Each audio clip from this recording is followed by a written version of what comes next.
Mic check.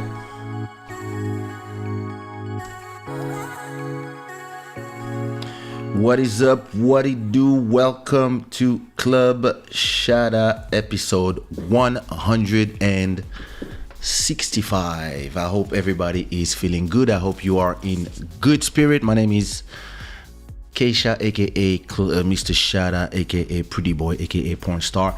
I hope everybody is feeling right, aka Diamantero Mazel Tov, aka Janamari, aka Angel City, aka Diamant. I said that one already. Anyway, that's me. I'm your boy, K. You can call me darling. And I hope everybody is in good spirit. This show is brought to you by shadaware.com, the gods of good fortune. Thanks to all the new subscribers to the channel. And we have, Augusto, Luis, Edgar, etc., etc., etc. Welcome to the channel. Make yourself at home. Be careful. We bite. And we don't take shit here. We like that. Like the girls here are crazy. David Sautrel, okay, etc. Welcome to the channel. Vegan love. Well, don't look at my Instagram. There's a lot of meat in there. That's all I have to say. I want to acknowledge straight away all the sponsors of this show that have been supporting this show with their super chat. You can super chat anytime you want if you want to support the show from $2 to $500 as you wish. Siren Desil, the Stream Royalty, thanks a lot for the continued support of this show. Let me put my autofocus. There we go. And of course, Shadaware is a sponsor. You can get this beautiful Lingala t-shirt Naliakaso Soloso Pondu in the store. And music tonight is by Angel City. No, Janamari, but soon to be rename Angel City when I start my 2022 big rebrand after the release of the album. La Milliardaire, what's up? How are you? I hope you're good. Juju Zan, Queen Julie Badi, I hope you're doing good. Listen, I have a mission for both of you. I'm gonna tell you one thing. I love you both, but I'm tired of your profile pictures. It's time for you to change, both of you. It's time to get a new profile picture. You don't have to. Even me, it's time for me to put a new profile picture. Actually, I have a new profile picture. And it's going to be the cover of my album. And we're going to choose together.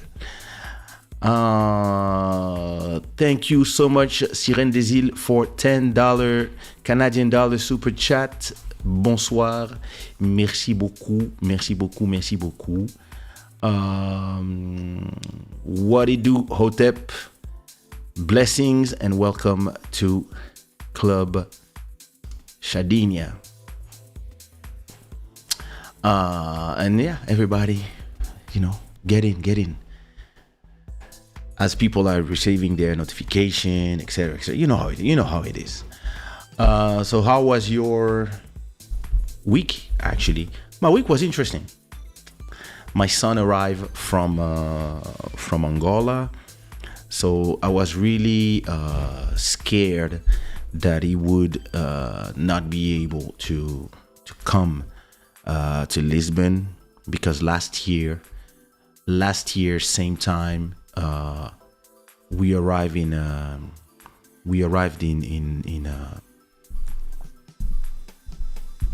there you go.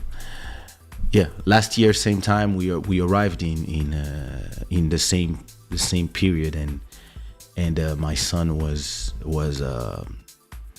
not able to travel because of quarantine and stuff and borders closing and planes not going in the sky. So I was really scared that he wouldn't be able to come, but he made it. So he's been here for 2 days already. So I took him to the dentist today to put some braces cost me an arm. But good thing, actually, like this, all the money that I spent, I receive it from YouTube. So that was a blessing. And yeah, listen, all this is thanks to you guys who are watching this channel, whether you are watching vlogs, whether you are watching Club Shada, donating, or like all our sponsors here, or you are being watching music videos, etc. So I owe it to you guys. And same thing. I've been working for a TV station. I'm doing 4 songs for them, so that's good. That's gonna actually pay 6 months of rent, so that's beautiful as well. And just, yeah, this is the end of the year. It is feeling what is this? It is feeling interesting for me, you know.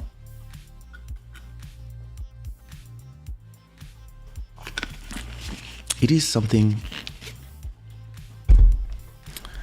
It feels special for me this year because last year at the same time, my daughter was sick for 3 weeks already. And we didn't know that she had Kawasaki disease. And we took her to the hospital 3 times already, and we didn't know what was happening. And exactly on the 25th of December, on Christmas Day, that's when we took her to the hospital.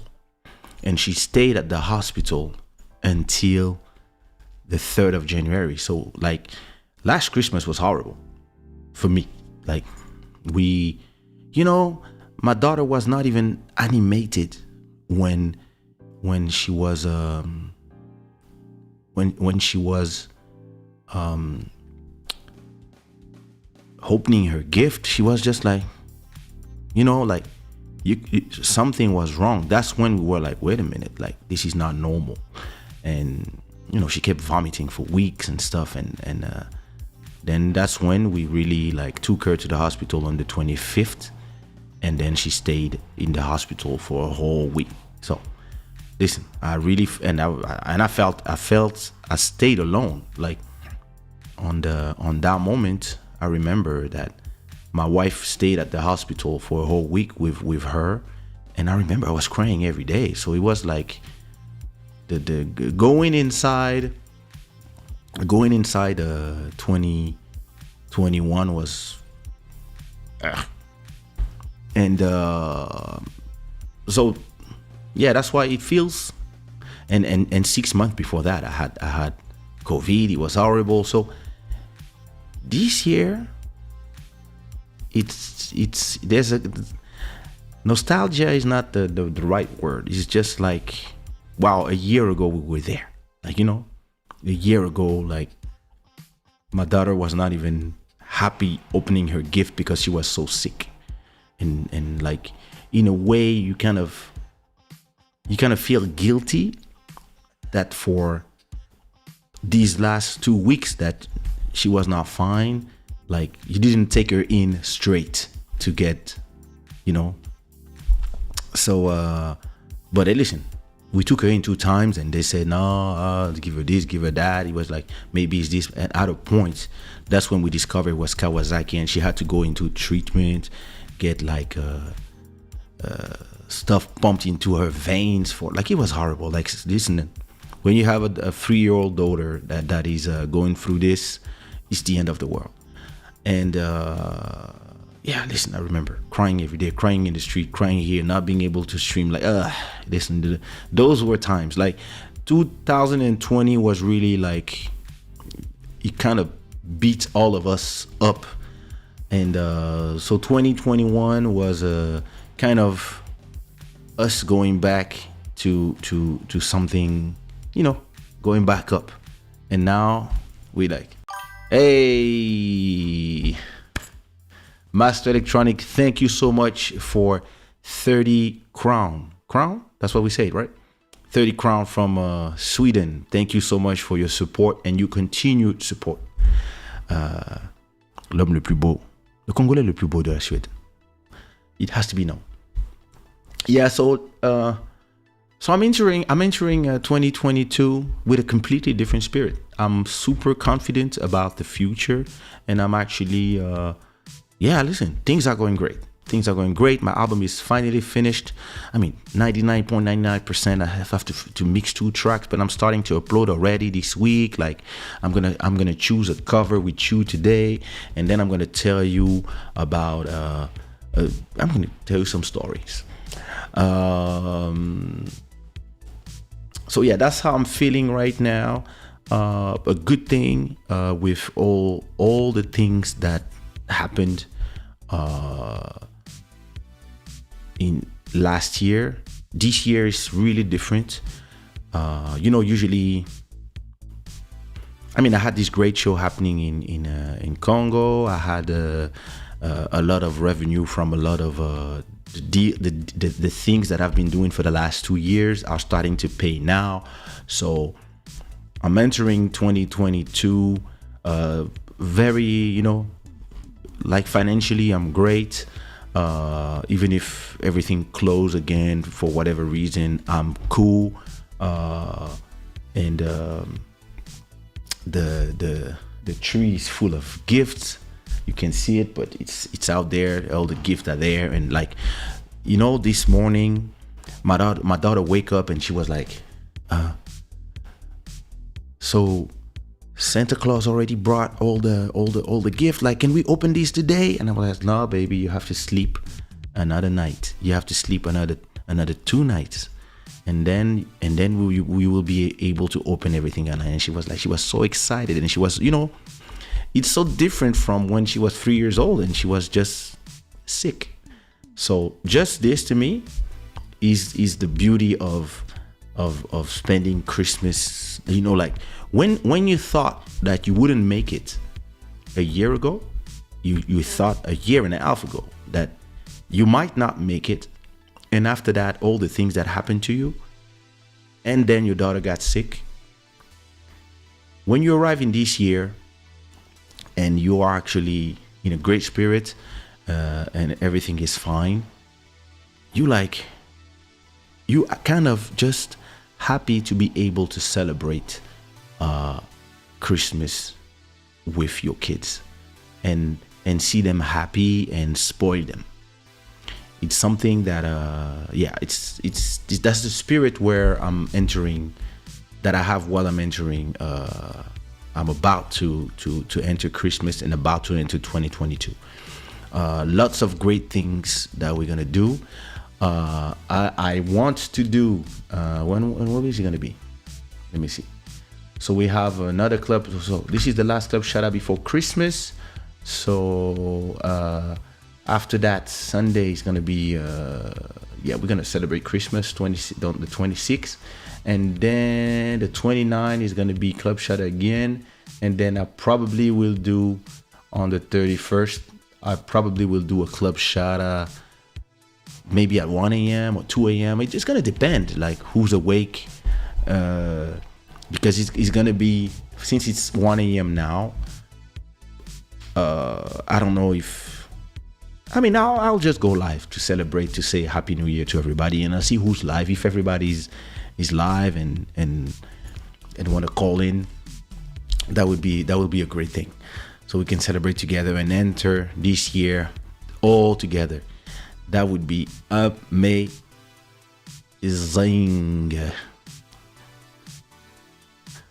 Congrats, Julie. I told you. You're moving out in January. Yeah, listen. I told you. I don't have nothing to add because I told you. That's beautiful. So, how's the new house? How many rooms?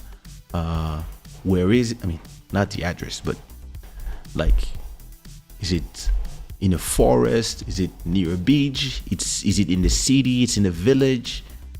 Like, tell us.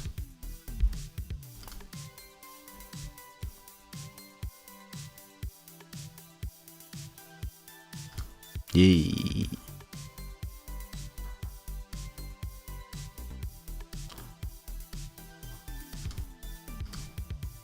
I'm telling you. I'm telling you. What up, Mountain of Inspiration? Great life today. Ain't that beautiful? I remember when we were kids, and I remember when on in Kinshasa, if you remember, my parents wouldn't let us open the gift at midnight. Back then, when we were in the Yandonge house, and so there would be the party, Christmas, and then it was off to bed, and then the gift would only arrive under the tree in the morning. And then in the morning, craziness! Open your Goldorak, open your gift, your new console that my dad brought from Japan, and like that was crazy. Yeah, we had like we were spoiled like crazy. Yeah, I'm telling you, I do agree, and I like this new profile picture.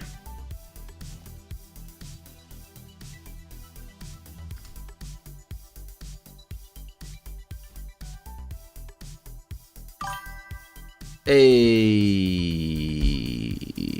Master Electronic, thank you so much for another 30 crown. Thank you so much for your support. You need another 18 like this to beat Sirène des Îles. But hey, listen, you still have until the end of the show to become the king of the stream. Yeah, listen. So I would love to, let me see I don't even know here in Portugal. Things are changing so much. Things are changing so much here in Portugal that I don't even know what are the rules now, because every country keep changing their rules. Let me see is this here? Reforço de operadores. Hospitalização digitária. Let me see.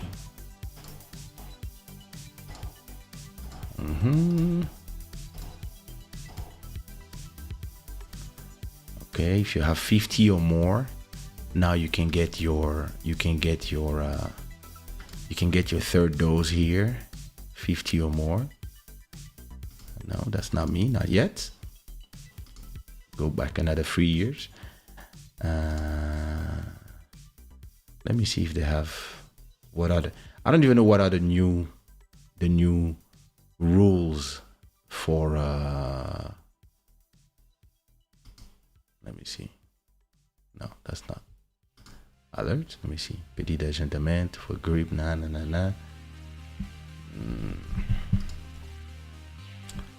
maybe DGS.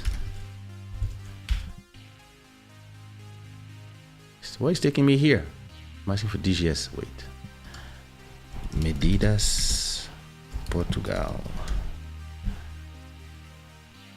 COVID. Let me see. What did they decide for us? Quais são as novas medidas restritivas para controlar a pandemia? That was from when? When is this from? 22nd of December. Okay. Então, contenção antecipada. Período de contenção de contatos não previsto para a primeira semana de janeiro foi antecipado já para a semana a seguir ao Natal. Equivale a dizer que, em vez de uma semana, serão 2 semanas de contenção. Okay, so for 2 weeks, they're gonna squeeze us a bit. Work from home starting on 25th of December at midnight. I work from home already, so cool. My daughter's school is going to be closed from the 25th to the 9th of January. Okay. Bars and clubs closed. What's going on? Oh, nothing. That was the music. So wait, bars and closed, the clubs and bars until from Saturday. O encerramento de discoteca e bar com espaço de dança que o governo definiu para o território continental na primeira semana de janeiro vai ser antecipado para o dia 25. Entraram em vigor a partir de meia-noite de sábado. So it means starting Saturday. So Saturday on Christmas Day, all the clubs and bars have to close. Teste negativo obrigatório em hotéis, festa familiar, evento empresarial. What the fuck? So you need a negative test even to go in a hotel and even to do an event with your family, okay? To access, you need a negative test. Damn. Even for weddings and, okay? I mean, yeah. Acesso ao evento desportivo e culturais necessita também a apresentação de teste negativo. Okay, I mean, anywhere you go, you need a negative test. And then you can do 4 tests for free. Okay, you can do 6 tests for free anywhere. You can go in a pharmacy anywhere in town and you can do a test. You can do up to 6 every month. So which means that, I mean, you know, like if you have 6 events that you have to go, I think every test lasts for 48 hours or 72 hours. So, I mean, alright, cool. Espaços comerciais com lotação limitada, alright. Lotação dos espaços comerciais vai voltar a ser limitada e permita uma pessoa por cada. Okay, so yeah. Proibição whatever. Oh, okay. Nobody can be outside on New Year's Eve. Proibição a ajuntamentos na via pública no passar de ano. So it means that on New Year's Eve we cannot go outside and yeah, so you're gonna be home, I guess. Saldos proibido entre 25 e 9 de janeiro. So between the 25th of December and the 9th of January, yeah, you cannot do things to attract people in the it's okay. I guess it's okay. It's not gonna, I mean, unless you have a club or you're a DJ, I guess it's okay. I mean, it is still, but yeah.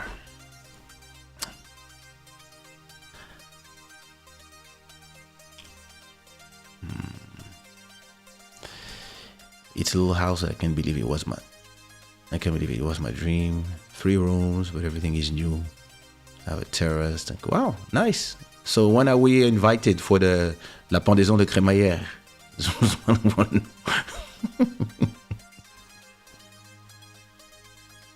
You see, we're ready.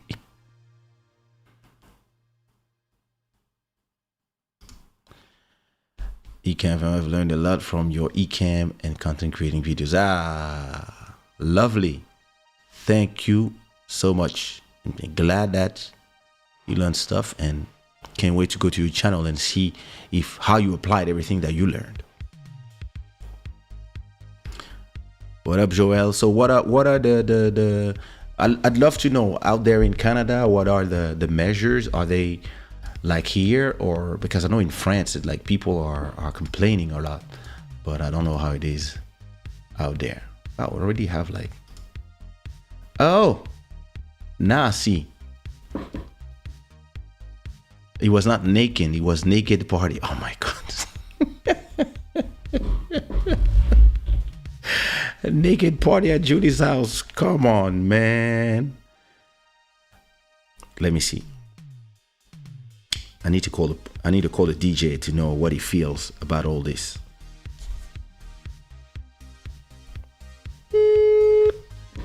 I don't know if he's gonna reply. Oh, he replied. Yeah, he replied. Yeah.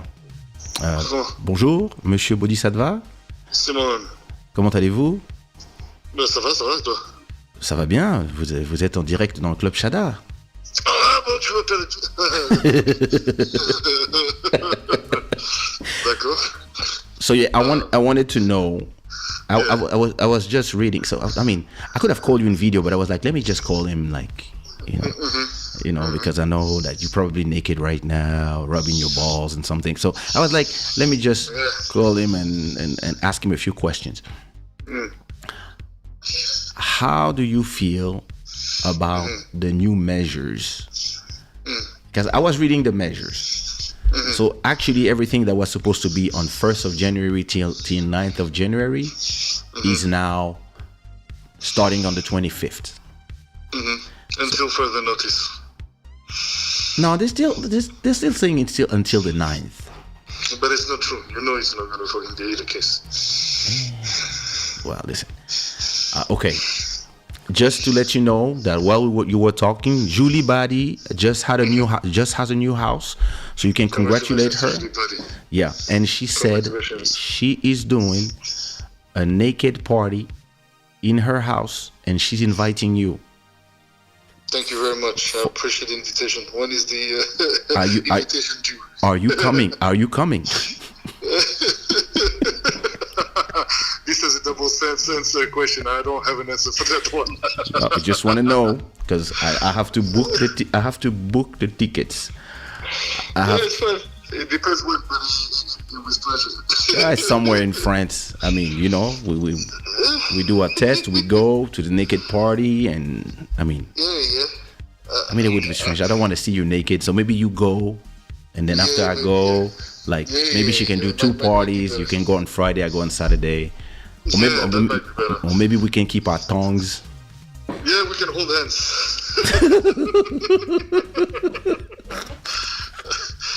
No, okay, look, to answer your question about these things, man, honestly, I firmly believe that there's no problem for government. Obviously, it's normal if there is an ongoing pandemic and nobody really knows what's going on. But at a certain point, they need to also realize that they can't continue taking the compliant section or segment of the population to continue being compliant. I mean, we've been compliant. We took the vaccine.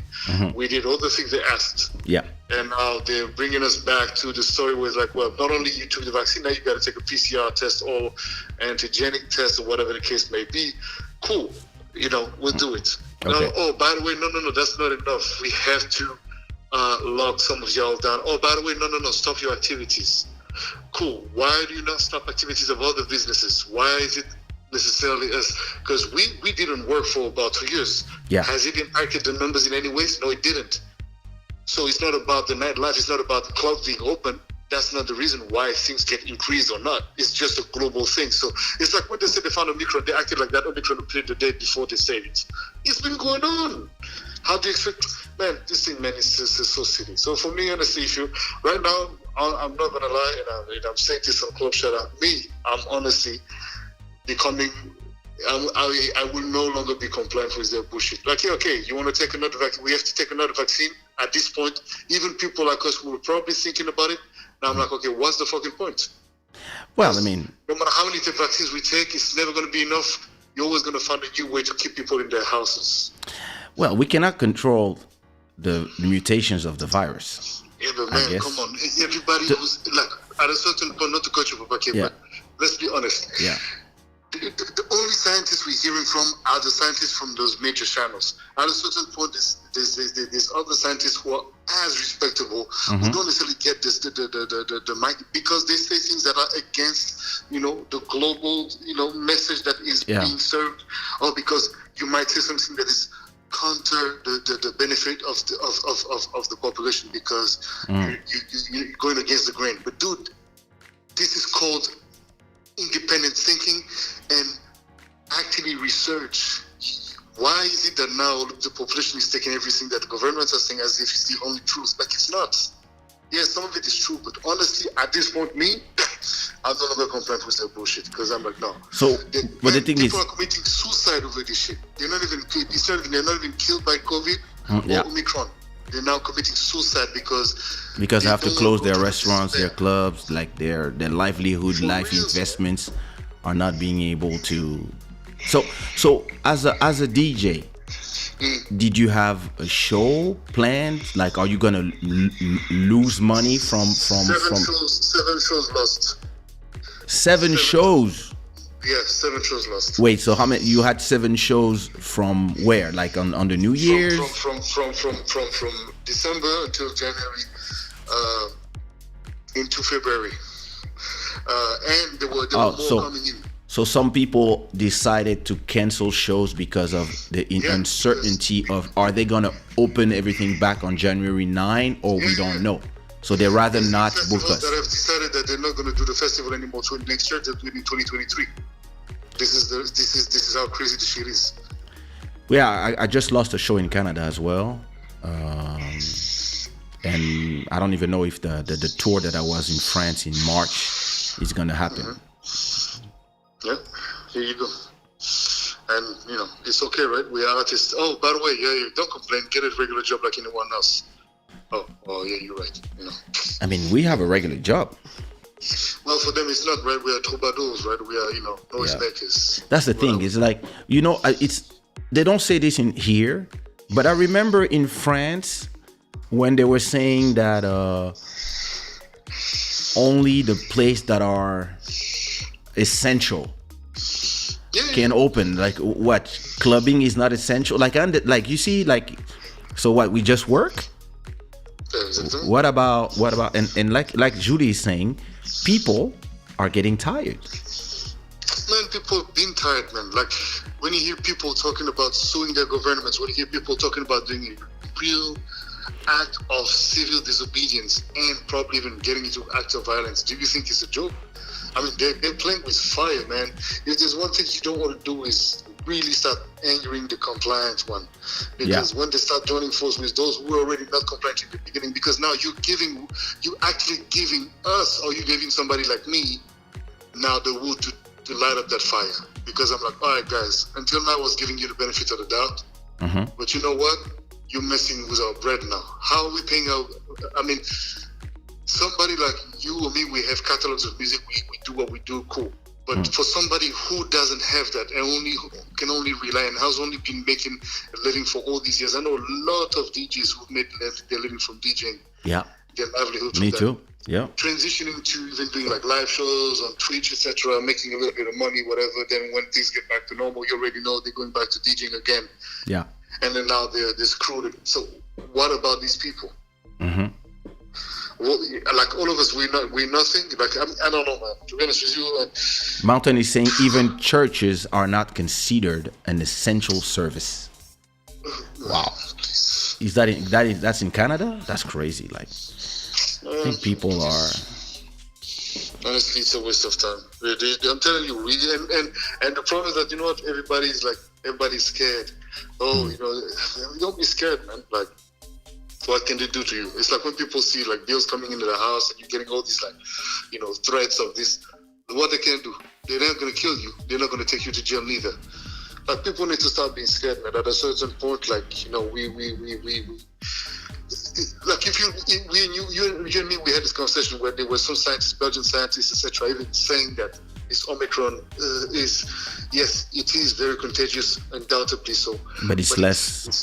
It's not as little as the actual. And I think hospitalizations are not going up. I didn't check yet, but no. So it feels like just politicians are just getting excited over nothing, and the media is gaslighting. Politics today, and they were telling me, you have no idea how fast this is. It's rampant. I'm like, guys, why are you using words like that, man? Oh my God, because you have no idea. It's rampant. I'm like, look, man, I ain't got time for this conversation. Well, but what are you offering? What is this? That's the thing. So I'm cool. I can stay home. Give me money then. What is my loss is great. Our loss is great. What are you giving us as a counterpart? Oh, in Portugal here, forget about it. They're getting all this money from the European Union, but they're giving artists 150 euros. People who've paid, I won't even drop names, people who've paid their taxes for 30 plus years, receiving 60 euros. Man, 60 euros. And you have a family to feed. Yeah. Okay, this is some silly stuff, man. What would you do every leader has to have someone to check them so they can stay on the right path. Yeah, that's supposed to be us, but I guess. What would you do if you were the leader of a country? How would you do? How would I do? Yeah. Honestly, I would make sure that I consult with actual professionals of the different fields that compose the cloth of the society. Making sure that I speak to the key players, ask them what is the best comprehensive plan to make sure that we can put something in place that can obviously preserve people's livelihood, but also safety and making sure that, you know, when things get back to normal, which they have to get back to normal, because this has become a business. Look, PCR tests, you know, antigenic tests, all these other things. It's a business. Like, they cannot tell us that look, this freaking thing is sticking in your nose, 60, 70 euros. This silly. And then they're going to come justifying to you, well, but you know, it's like, and then you have people doing tests, putting these things in, like, you know. I told you to invest in Moderna. Well, you know, this is the thing.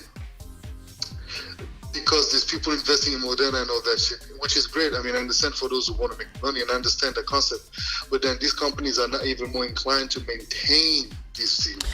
Indeed. Shit, we're milking that cow now. Yeah. Let's milk it as much as possible. So I'd rather invest $1 million in XRP than freaking Moderna. Master Electronics says the system have been made for workers to remain slaves. Of course, why would there be something else? And on top of that, artists are not perceived as anything valuable. Man, okay. We and listen, I'm telling you, Trisha is saying, I don't know if you know Trisha, c'est mon deuxième bureau. She said body for president. No, look, I'm telling you, okay, the reality is that we have got to really start with this shit, because you know what? At the end of the day, I'm not saying that people should not comply. Yeah, comply to a certain, but at a certain point, you're not a lamb. You're not supposed to accept. Did you know that? And this is something, because when you don't know law, right, you just go with whatever flow is being thrown at you. But I was told today that what the Portuguese government is imposing on, you know, businesses, on, you know, clubs, bars, etc., is actually illegal according to the law.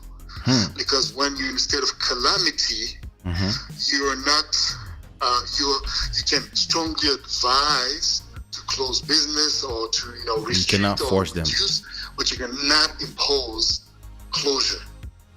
Do you believe it's gonna have an impact on the different elections coming? It must, because we're dealing now with pussy ass leaders. Pardon my French, but we have. Oh my God, I'm gonna get demonetized again. Yeah, I'm sorry. It is what it is. There's no real leaders, man. And then they come at you, well, you know, what do you want? You want extreme right? No, nobody wants extreme anything. But at a certain point, there's got to be some changes. You know, there's got to be some people who have balls and say, look, this is a decision. Okay, this is what we're providing as an actual, you know, collateral for the decision we're taking. And of course, you can't save everybody. Nobody says that we're not going to be all saved. I mean, I've never benefited from any help when I was living in Belgium as an independent, you know, an entrepreneur, even here. So, like, really, I cannot say that in any way, shape, or form, I'm the one that's benefiting from this. But I do know that some people benefit from these helps. Yeah, so some people got some. Listen, some people got some serious money. Some of our friends got some 20K to organize a show, and I was like, "Yo, look, who you talk to?" And making stupid ass moves, not even smart.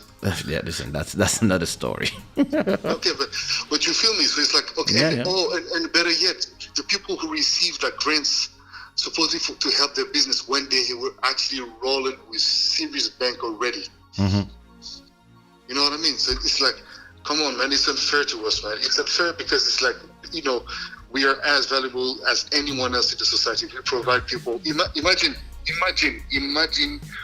you depend on the business, because you and I, we know that the way we work is not for everybody, right? Yeah. Some people is just, they cannot be doing NFTs, they cannot be doing the shit that we do all the time. Yeah. And it's okay. But what about these people? It's become such a thing where it's like, well, you know, either you walk at the pace we give you or you fuck off. it's unfair. It's like trying to tell it, trying to say, well, everybody got to eat the same thing. No, some people like certain things, some people don't. Yeah. Man, moi, en tout cas, franchement, je te dis, Papa K, me personally, at this point, ce que je vois là, it's not looking good. They're saying that it's 2 weeks, 1 week, I don't know. We'll see. They're going to bring it back to the same shit. And if I'm wrong, I hope I am. Yeah. Then good. But maybe January 9, everything will be open again. And then, it would just be to contain a little bit as they are ramping up vaccination, phase 3, whatever, so we can... But even the vaccination now, at a certain point, we don't even understand what is what anymore, man. Oh, supposedly the people who are hospitalized are those who are vaccinated. Oh, no, not anymore. Oh, no, we don't know. Oh, hi, decide. You have hundreds of thousands of scientists, some of the best in the world, supposedly working to find a solution. At a certain point, well, what's happening? They managed to find a freaking vaccine for a virus that never existed before. But until now, they haven't found a vaccine for fucking HIV. Oh no, HIV is different because it moves, it keeps evolving all the time. Guys, man, you always can come up with new shit, man. Whatever. Anyways, don't get me started. Mountain of Inspiration is saying DJ are depressed. Pastors are depressed. It seems like everyone is depressed. King Body needs a big hug. So, no, I mean, to be honest with you, well, actually, King Body is just coming back from a big hug. I'm telling you. I'm not coming back from anything. I mean, my point is that the thing is this. Who are you taking to the naked party? I'm taking myself. So you're not sharing? I'm going with Trisha. Dude. Well, you let me know because now I don't see what you're talking about. No, it was just. En tout cas, pour dire la vérité, moi, I'm telling you, You're gonna be okay. I'm a humanist, and I feel like what I'm absolutely for, strong decisions, but they have to be taken according to consulting the right professionals in the respective fields. And a lot of the time, even, tu vois, même au niveau des ministères de culture, all those ministries of culture, etc., a lot of the time, they are led by very frustrated people. Of course. Come on. People that wanted to be artists that never managed to be, and then they have their own agendas, this and that. I'm telling you. Really, it's ruled by people who have no sense of success whatsoever. Donc, c'est vraiment beaucoup de losers. Franchement, désolé. The thing about politics, from what I've seen all these years about politics, when somebody gets elected, instead of taking people who are competent to the field, so let's say you have a ministry of wine, you should take somebody who knows about wine. Ministry of cigar, same thing. They actually put their friends where they can, or they put the people that they owe something, like, oh, because you helped me have this thing, and they just put people who have no clue what they're doing, and they put them in those fields.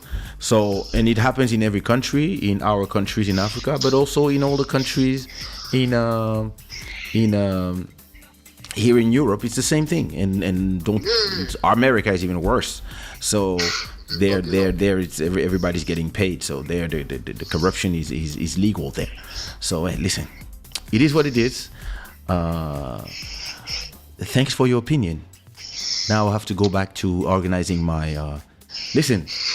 Are you coming? Are you coming tomorrow? Because after that, I mean, we can still go from place to place. It's just that things are closed, so we have to do the 26th. Because I have this cigar here that we're supposed to smoke together. I'll be seeing you tomorrow. I'll come by. All right. I don't even know what you were doing. So you were awake and you're not in the chat. This is something I don't understand. Like I thought we were the supporter of Club Shada. I don't understand. Look at the likes. One of the likes is mine. I didn't even get. I just went straight and pressed the like. Okay. So talk that nonsense to someone else. Okay. Because I'm not in the chat today doesn't mean I always press my like button there. C'est ça. Not like you. You've been missing a couple of quarantine rules for Paki. I put my like and I come see the replay all the time. Yes, it's true. Yes, so afterwards, let me not talk nonsense. Yeah, and actually, we're talking about live appearances. Actually, are you live tomorrow? Friday, yes, I am. All right, everybody, don't forget that Friday you have Quarantine Groove, episode 154. I think so. Can't remember. Yeah, something like that with Bodhisattva. So everybody, we meet there. Sisi. Adomani. Ciao. Bless to the Shada gang. Yeah. Sisi.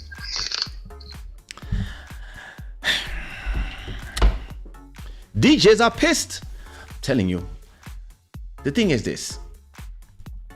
When you are in a government, whatever is your idea of what you should do to save people, there's going to be a point where people, whatever is there, even if they agree with you, there's a point where people are just don't want anymore. So for example, I believe that, depending on the severity of whatever variant, if you tell people that they have to quarantine again for 4 months, I don't know if the people would not revolt, because there's a limit.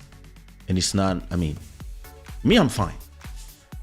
As I told you, I just received payment from my copyrights, payment from YouTube, payment from intellectual rights.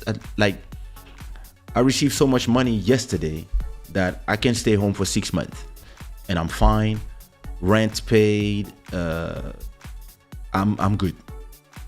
But not everybody is where I am.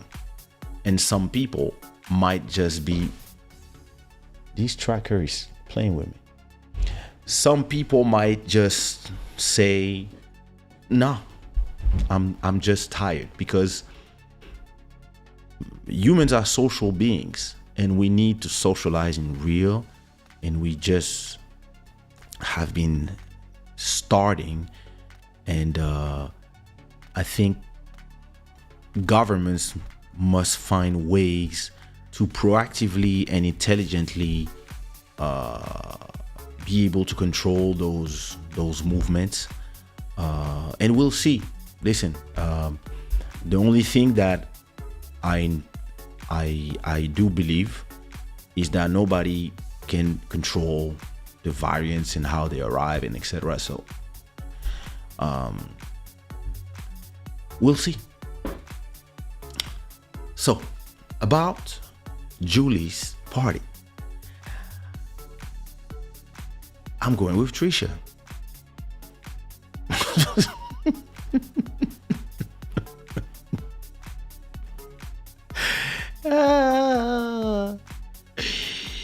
So Julie has a new house. She's entering January, and we have to celebrate. So Master Electronic proposed that we do a naked party in her house. So yeah, I'm going with you.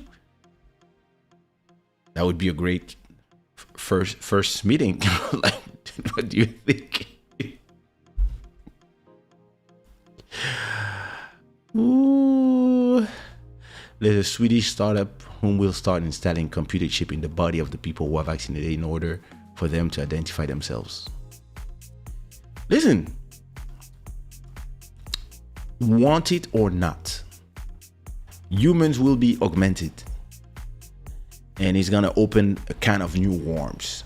Want it or not, at a point we'll all have information in front of our eyes, we'll all have glasses with info, then it will be in the brains directly, and then people will install microchip, and it will be great on some things, because you will be able to track maybe your blood, your sugar, this, that, your fat, and maybe will tell you, like, it might even help you when you want to diet, to tell you, hey, today you can eat this, you can eat that. That could be interesting, but it will also add all the negative, which is tracking, which is etc. And some people are here for it. They would love this future.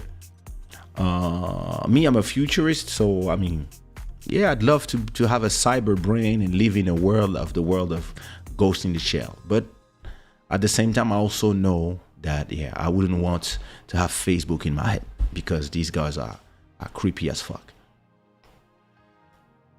La meilleure façon de manipuler la population est de créer de l'angoisse. That is so true. Anxiety is the great way. Channels like the news media, yeah, that's how they,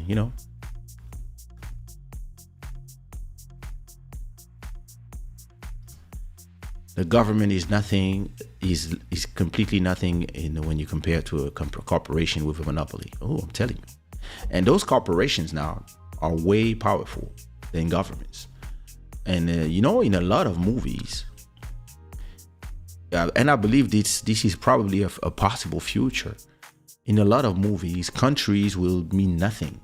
You will be Google, Facebook, Apple, or whatever companies will be way more powerful than country, especially if we become an interplanetary species and people are here and there, and maybe there's a rock that is a mining colony and the whole rock belongs to a company, then countries don't matter anymore.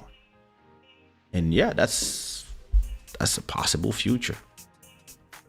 Comment ça je fais croire? What you mean? What? Listen, naked party at Julie's house whenever she's ready and the house is ready. So, listen, it's COVID time. The clubs are going to be closed. The bars are going to be closed. All that is left for us is Julie's house. So, naked party at Julie's house. If you don't have a big booty, I cannot do nothing for you. She has a big one. So, start shooting Cube Magie. Trisha, don't. Faut pas me faire honte. I hope you have what? Because Julie, listen, I've seen it. Anyway, I'm trying to be serious. What's good, Urban Sweet Spot? Welcome to the Shada Gang. Non, nous on n'a pas d'abdos. Abdos c'est pour les garçons qui n'ont pas d'argent. Nous, pardon, faut laisser. Nous, nos abdos, ils sont dans le portefeuille.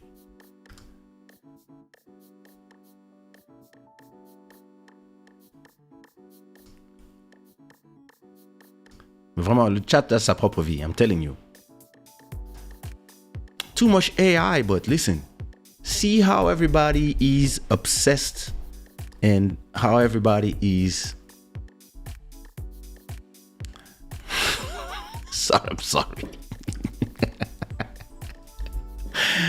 See how everybody is obsessed with the metaverse, the blockchain, etc., etc. All this is the world that is completely ruled by AI. And everybody is obsessed with it. And once people start living in the metaverse, they will have a double life. They will have the metaverse life and then they will have the human life. And at a point, the more the computer is going to be powerful and the more the AI is going to be powerful, the more life inside of the virtual world will be better than life inside of your own body for some people. And then, listen, hackers, scammers will become gods. And I'm telling you, we're going to arrive to a point where some people will prefer praising the AI than praising God himself. Thank you so much, Master Electronic, for your third super chat of 11 crowns. Thank you so much. So yeah, listen. Actually, I had a great live with Master Electronic. Where we talk about this, about life after being humans. So you should go there.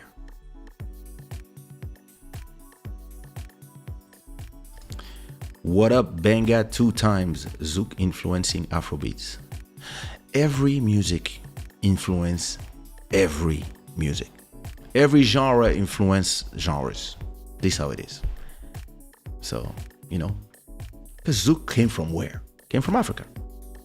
Because the people from the West Indies and the people from Haiti, they came from Africa. So it's just, I influence you, then you influence me, then I influence you, then you influence me, blah, blah, blah, blah, blah, blah, blah, blah. Like TikTok, it's a metaverse within itself. Very interesting. Very interesting. Yeah, it is. The Sims was a metaverse. World of Warcraft is a metaverse. So the metaverse concept is nothing new. It's just that right now everybody's going crazy with it. So,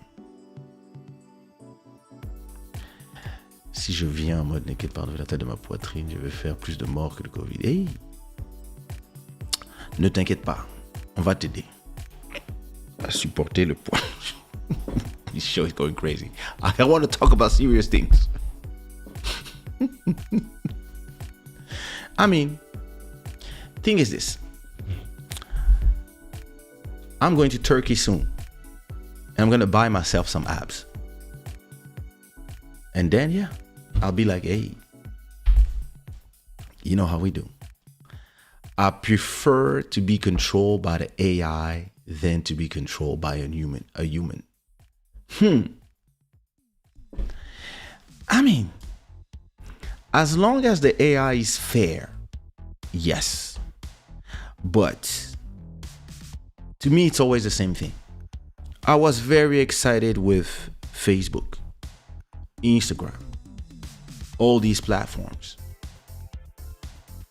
But then they failed us because they started implementing rules that were stupid. And they started preferring money, making money to actually protecting us. So it really depends who built the rules, who controls the AI. So the promise of the metaverse, or I would say the metaverses, because I believe there's going to be many metaverses. But the promise of the metaverse is that since it's in the blockchain and the companies like Decentraland, for example, are owned by a decentralized entity, and the vote of what happens inside of the metaverse is collectively voted. So they believe this is the true democracy, and that the as long as you have mana coins, mana tokens, you can vote on a different how we move as a collective society. Let's say it's 1 million people in there. If everybody can really vote on different issues, you vote, it's a real vote. It's not possible to alter it, etc. That's the dream of the true democracy.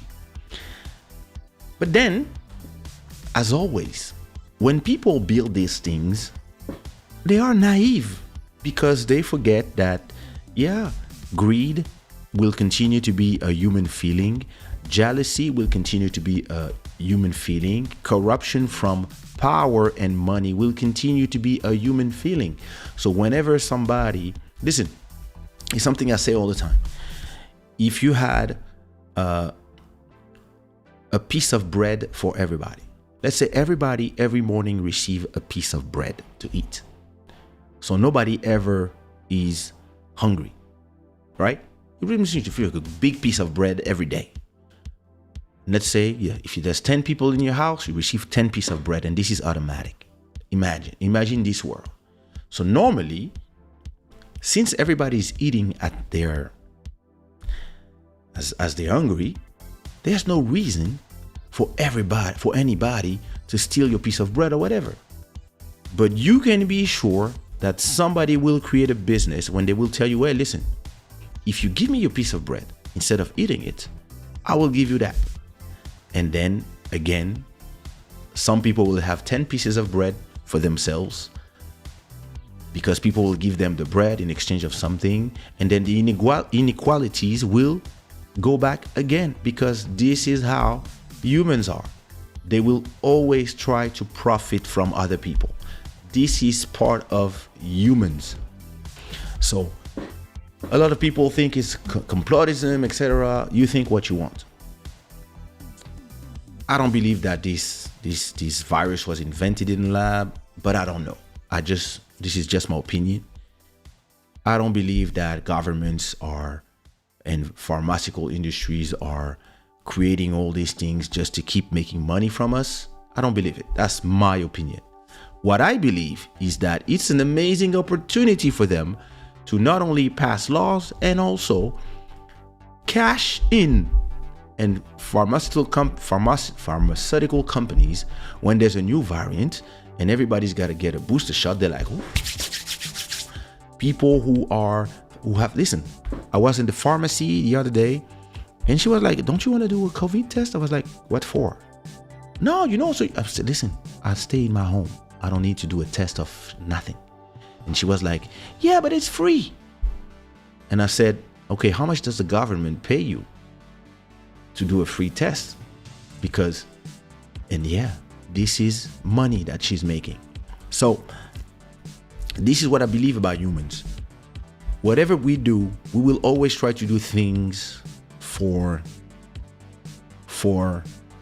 when we build the platforms, we build all, But then when humans start using the platforms, you will see that they will create new problems and find new solutions. It is how it is. That's how these people are. I mean, these people, us. I mean, I'm only half human, but you guys, that's how you are.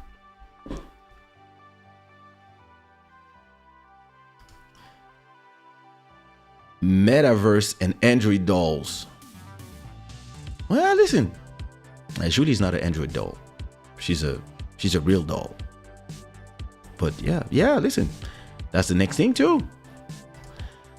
Emotions and sentiments make humans change their ways of making decisions. Yep, I'm telling you, that is true. It's cool. It's a constant cycle of influence. It is. GTA is a metaverse. Yes, I'm telling you. In many respects, the algorithm is already controlling. I'm telling you, listen, look, this is what happens when you go to the home of your Spotify. When you go to the home of your Spotify,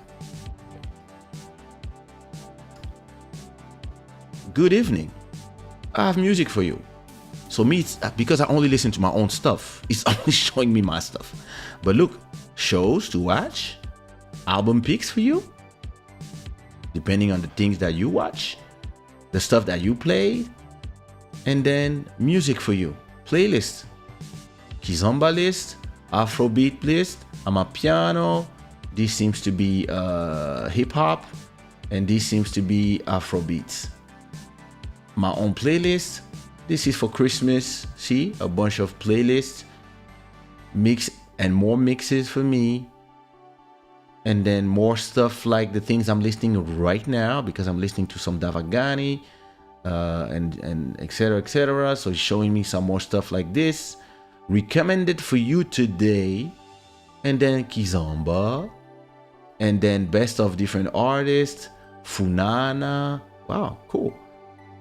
Etc. Look, all this is algorithmic. This whole page is created by algorithms. And if it's something else going into Spotify, it will propose them something else. So as I already told you in my video that you saw a year ago, where I was telling you that you have, as an artist, we have to dance with algorithms. It's this. You have to make sure that the algorithms like you. Because if they don't, they will not show your stuff to nobody. It's here. Look, on YouTube right now, YouTube, Twitch, Facebook, there's probably 1 million people that are live streaming right now. And the reason that you guys are here is either because you follow me, either because you had a notification, or you were just browsing YouTube and it showed you, hey, this guy's live. hop in. So, yeah, you are very right in what you are saying. I'm not putting my confidence in AI. It really depends, because right now it's still flawed, and yeah, it depends. I would say it depends. Health don't sell, but diseases sell. Yeah, you can make a lot of money from the pills. And listen, the COVID pills are coming. Chaos makes people rich. I'm telling you. You know how much money is made from all the wars? America gets a lot of money. They make a lot of money from selling weapons. So if there's no war, if everybody agrees with each other, America is losing. America, France, Germany, no, not Germany, Holland, I mean, the Netherlands, South Africa, some of these countries, they would miss out on a budget on a revenue of $1.5 trillion every year from selling weapons, missiles, jets, tanks, whatever.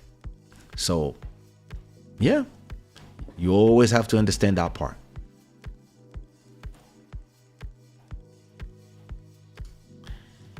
Yeah, I mean, why not?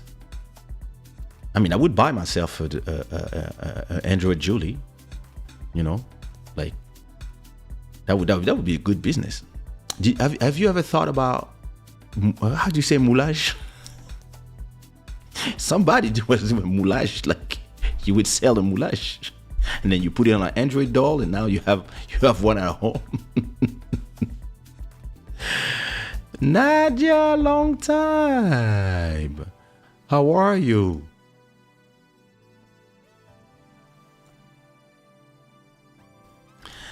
And I don't know why they don't want to give citizens some of that money. It's crazy here. Listen, it's I mean, I think if they give to everybody, then it creates inflation. So they prefer using that money on other things. But yeah, you know how it is. We like it when you back. Yeah. Some people didn't put a like. Give me some likes. It's been an hour that I'm in the show. I'm about to tell you my story. I'm going to go on story time. You know? There's a video of two androids talking. Well, listen, some people are obsessed with this idea of having androids do all the work, like cleaning in the streets for us, etc. Listen, we are going there. Like, there's a lot of movies that I've seen, Ghost in the Shell, etc., etc. I believe that, yeah, give it another, I don't know, 20, 30, 40, 50, 100 years, and yeah, you will have androids in the streets. And then, yeah, you know. C'est bien beau tout ça, et nous, comment on fait pour s'enrichir? Listen, finally, hallelujah. There's another 4 people that I didn't put them likes yet. The thing is this. Some people, they get frustrated by things, and other people, they find ways. I'm a find ways person. I mean, like everybody, I can get frustrated. But I really believe that, yeah, you know, you have to always find ways. Look, I started this show during the pandemic when we were all at home, and now we are at episode 165. I made a lot of music during the pandemic, and now I'm reaping the benefits 2 years after. I'm like, I receive yesterday, all the money I made, I was like, yo, that's all the money I spent, from taxes, from putting my kids' braces to buying Christmas gift, everything that I spent, everything came back. Why? Because of all the work that I've been doing. Instead of being frustrated, I was finding solutions.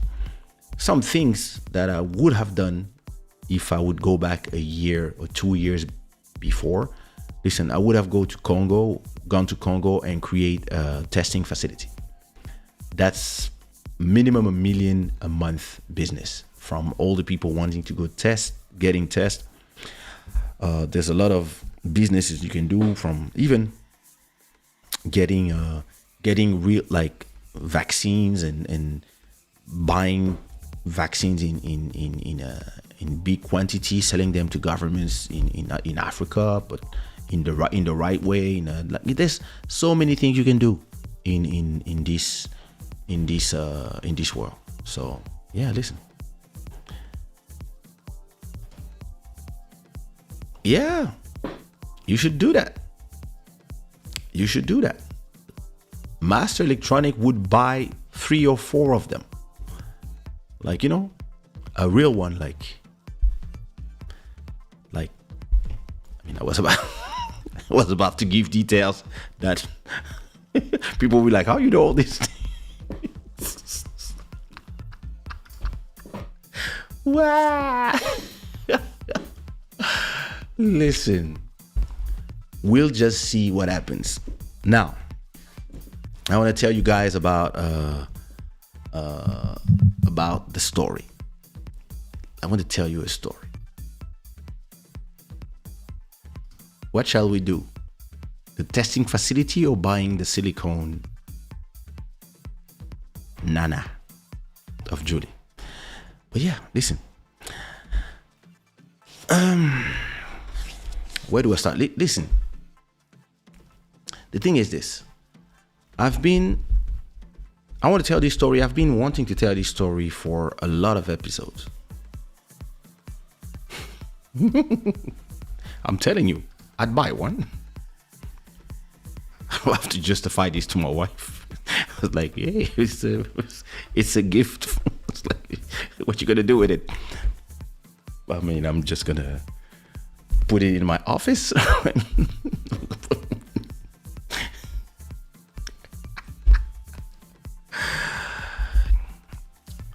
Trisha, you have to offer me one too. Anyway, let's be serious. I want to tell you this story because it's been so long that I'm wanting to say that story. And for whatever reason, it's, some stories you keep them to yourself for 20 years. Why? Because actually this is a story that is from 2001. So imagine how long I've been keeping this.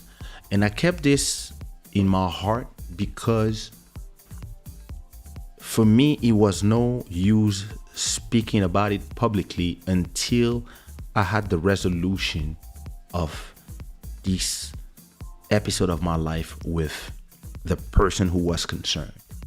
And 2 months ago, we finally had that conversation that I've been wanting to have with him for a long time and tell him exactly the things that happened and how I felt. And then he explained to me also all the things that he didn't even know that happened, and the things that he really forgot. And he also asked me to forgive him for all this.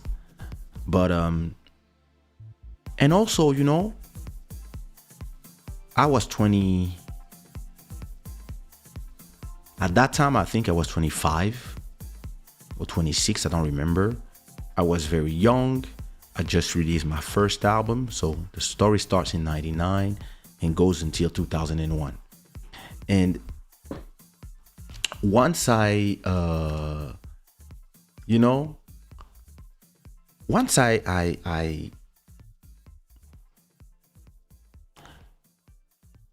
got older, I also understood a lot of the things that used to frustrate me, and I understood also the point of view of those people. But let me tell you the story. It's better so you can listen to the story and then give me your opinion and maybe ask your questions, have your opinions. in 1999, so 23 years ago, or 22, almost 23 years ago, I released my first album. On, so it was a joint venture between Sony Music and three independent CEOs of big labels. So the person who decided to sign me was the ex-CEO of Warner Music in France, with the ex-CEO of EMI Music Publishing, and the CEO of Déclic, which was Afro-Caribbean label out there in France. And they created this big entity called Globe Music that belonged to them and Sony Music. They signed me. I had my album already done. They signed the album, and we start. The album comes out, number one, best-selling Zouk Caribbean Afro-Caribbean album in 99, 2000. So I'm number one of the game, etc., etc. And at that point, I already have visions of the future. I already said to myself, I wanted to do this, and this in the future. I already knew that I wanted a label. I already knew that I wanted to sign other artists. And the label was 3 floors. We had on the downstairs, we had the reception. Upstairs, we had the office of the 2 offices of the owners, of the CEOs. And then on the top, it was empty. And one day I go to them and I tell them, hey, you should let me go in the top, and I want to be your partner. And they're like, what is this kid saying? So mind you, they were probably in their 40s at that time, and I was in my 20s. So they look at me like I would look at my son. If he tells me, yo, I want to do episodes of Club Shada, whatever, I would look at him like, what? And me, I arrive and I tell them, hey, listen, mind you, it's 1999. I just did 1 album. That's what that's the only thing they know from me. But I tell them, hey, listen, what I want you to do is to buy me a mixer, a microphone, a computer, a Pro Tools, put everything up there, and I will do albums for you up there, and you give me a percentage, like 20%, 30%, and we become partners. And they start laughing. Like, he thinks he's Puff Daddy. They start laughing. And I look at them and I'm like, I'm serious. I really want to have my own label and sign other artists, because I know some people that need to,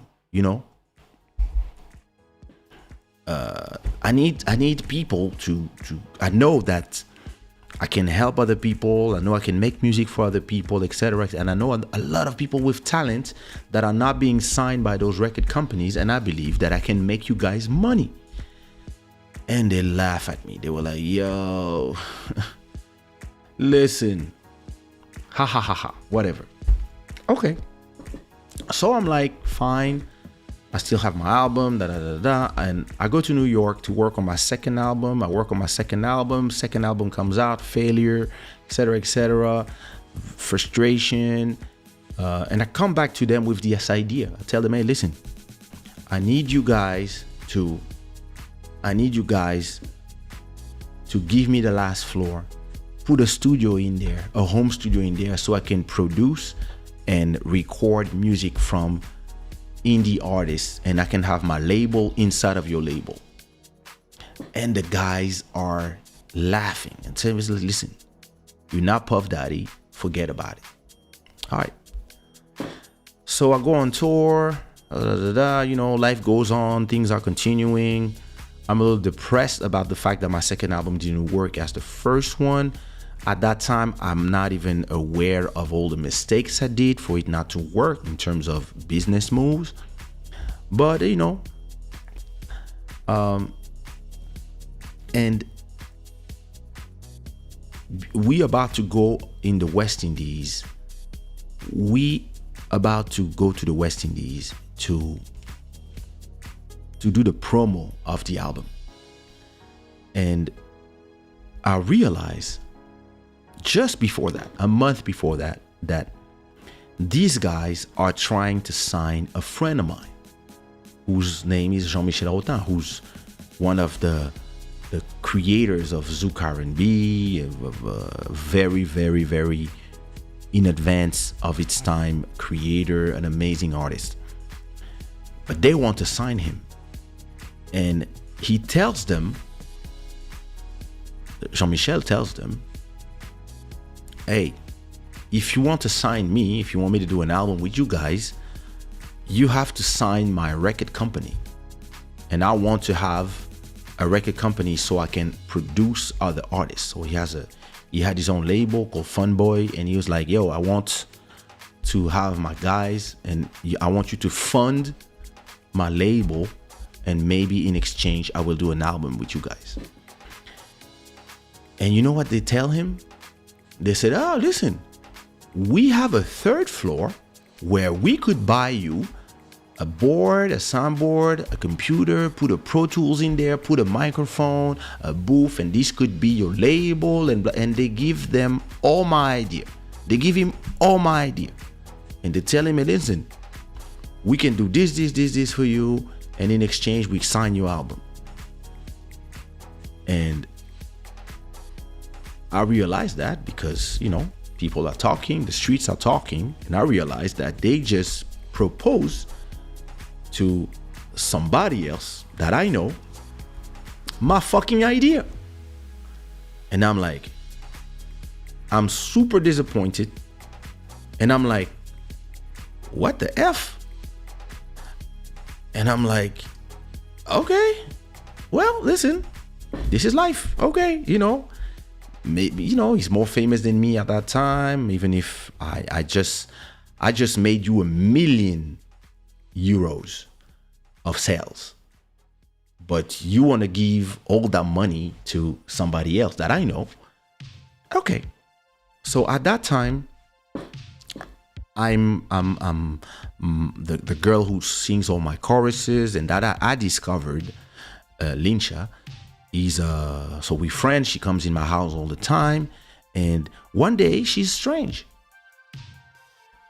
and I keep telling her, one day I'll have my label. You have such a great voice. One day I will sign you. One day I will do your album. And these days she's very strange. We're in my house, and she starts crying. I'm like, what's going on? What's going on with you? And she's like, no, I have to tell you, I have to tell you the truth. I'm like, tell me the truth. She's like, yeah, I have to tell you the truth. I was like, what's going on?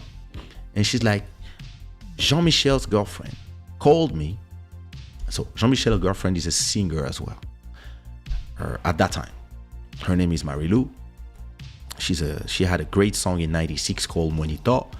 So she calls her and she tells her, listen, Jean-Michel why is my chair making all these noise? Jean-Michel is about to have this brand new label, and he wants to sign you. He wants to be the first artist that he's gonna do an album with. And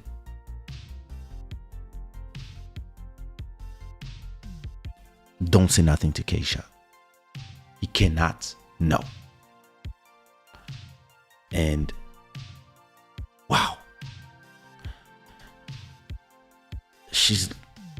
So at a point she explains this to me,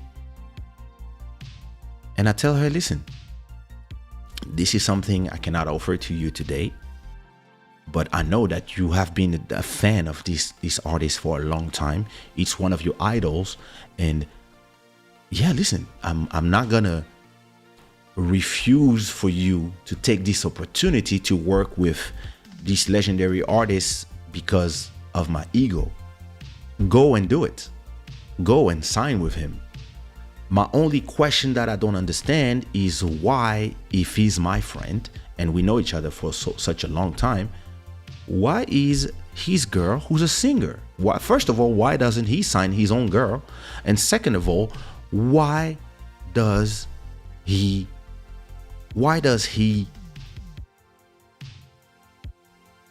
they want to keep this away from me?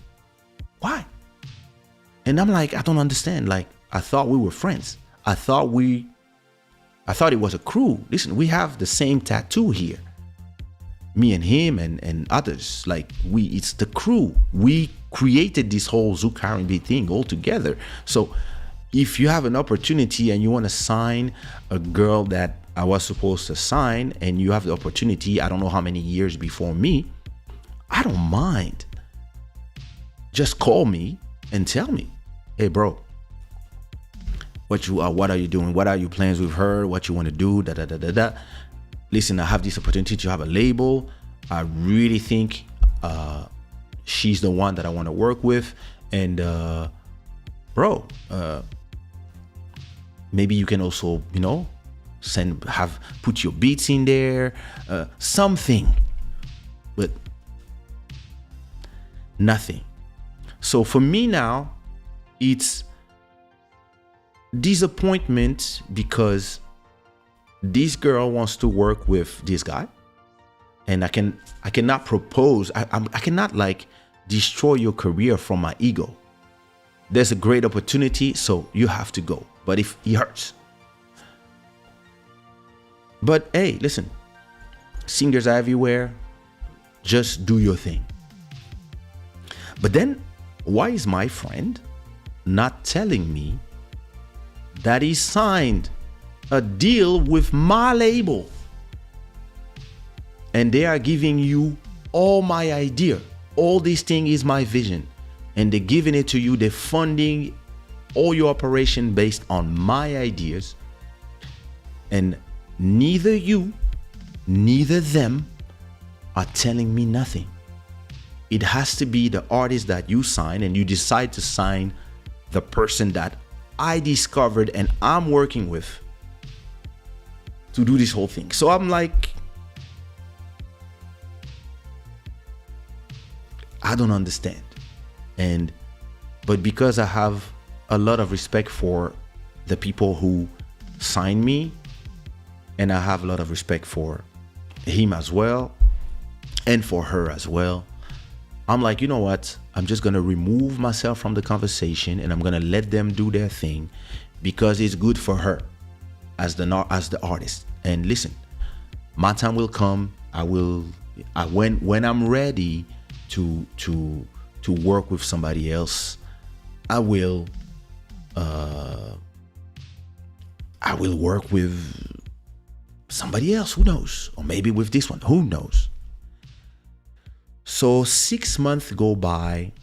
I go to Belgium to be with the future mother of my kid. At that time it's 2001, so I go live with her.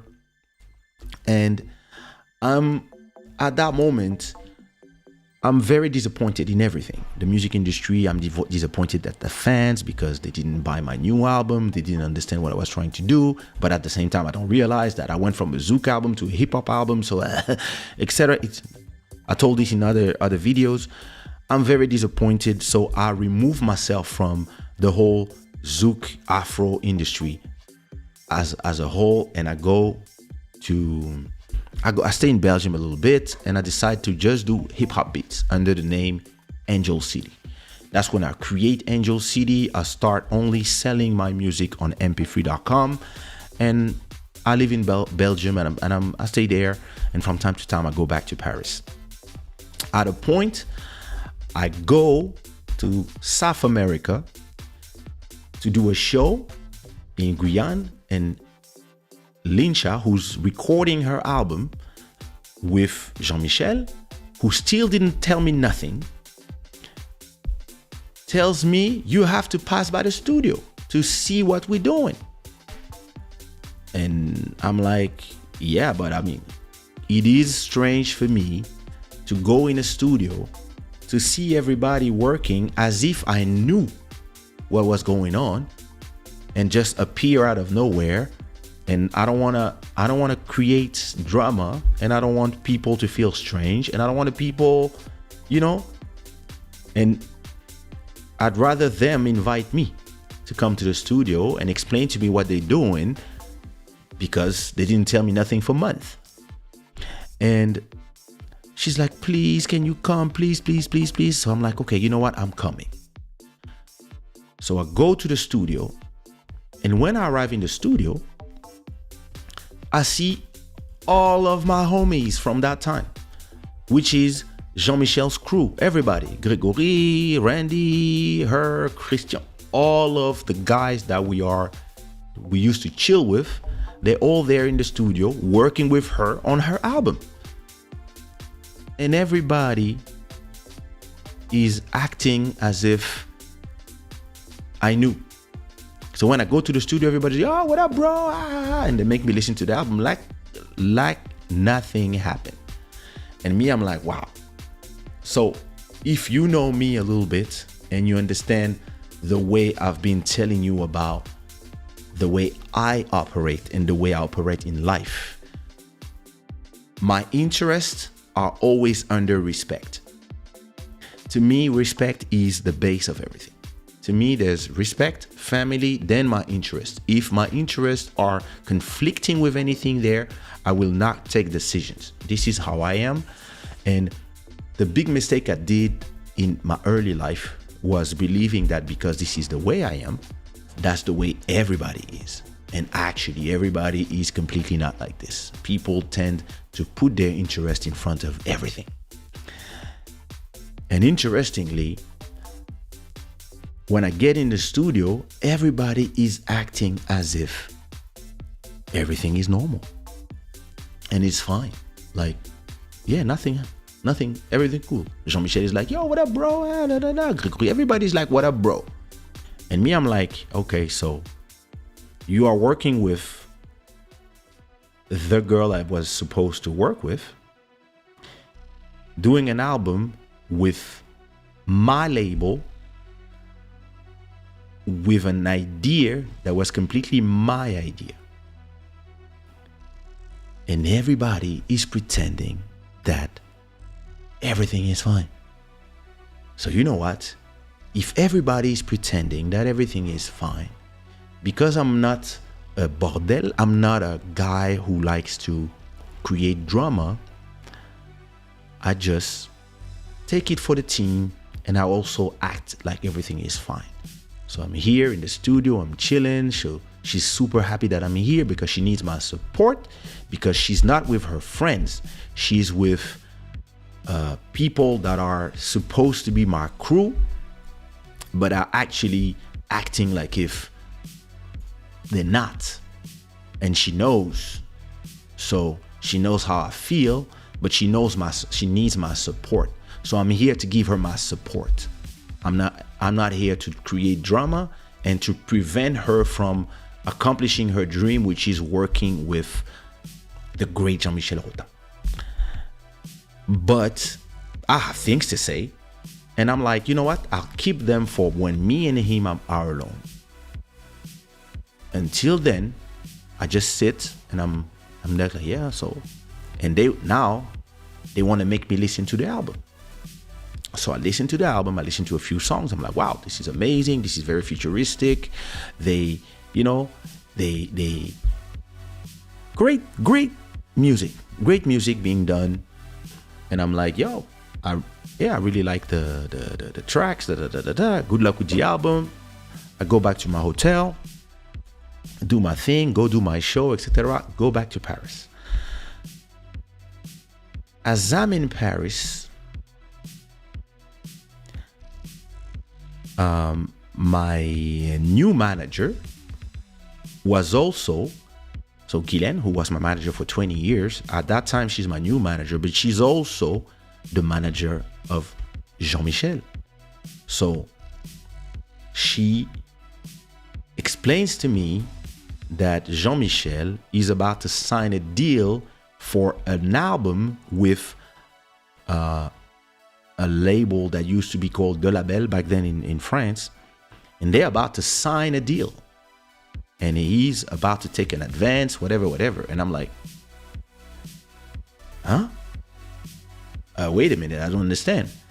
I thought he already had a deal with my label, with Sony Globe Music.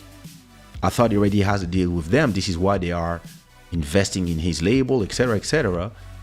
And she's like, no, he has a deal with them for the label, but for his solo album, we are dealing with those people who are about to give us X amount of money. And I'm like, yeah, but he already, and so I'm telling her, from what I heard, he already accepted to do a deal with those people to not only fund his label, but also sign an album with them. I mean, you are his manager, you know more than me. And she's like, me, we are signing there. So me now, I'm like, whoa, popcorns. So what happens is that at a point, he signs a deal with De Label, who I think now they owned by Virgin, and then they got, like, at a point everybody got bought by big labels. But at that point, it was a label that was part of, I don't remember if it was Warner or the Future Universal, I don't remember. But he signs a deal and get an advance, a cash advance with De Label for his solo album. At that point, everybody wants to sign him. So when he signs the deal with De Label, because those guys are my producers, my executive producers are big names in the industry. So they learn, of course, because they talk between each other, between CEOs. They're like, yo, what about you? Oh, I just signed this guy. What? So they call him. And they call my manager. Was she my manager at that time already? I don't remember. She was a manager in 98. Yeah, she was my manager already. They call Guylaine and they say, hey, what the fuck is this? And she's like, what you mean, what the fuck is this? And she's like, hey, listen, we had a deal. And she's like, I was not there when you guys talk. All I know is that you guys are working on the label with him, and me, I'm dealing with his solo album. And they're like, no, the only reason why we did his thing with his label was to in condition that we can also have a solo album with him. And then she asked them, do you have a contract? And they say, no, we have his word. And she's like, listen, I don't know about all that. All I know is I have 100,000 of a check that has been promised by this label.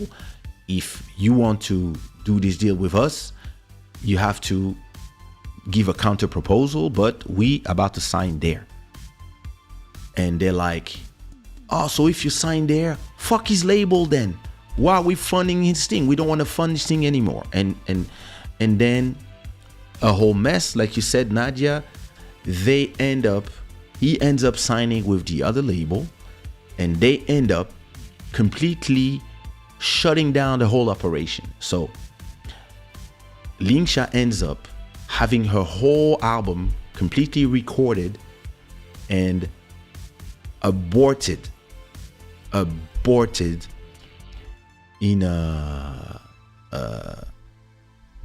just before completion of the album. They just say, fuck him then. All right. So I come back from Belgium, and my manager tells me, yo, I have some tea for you. I'm like, yeah, what happened?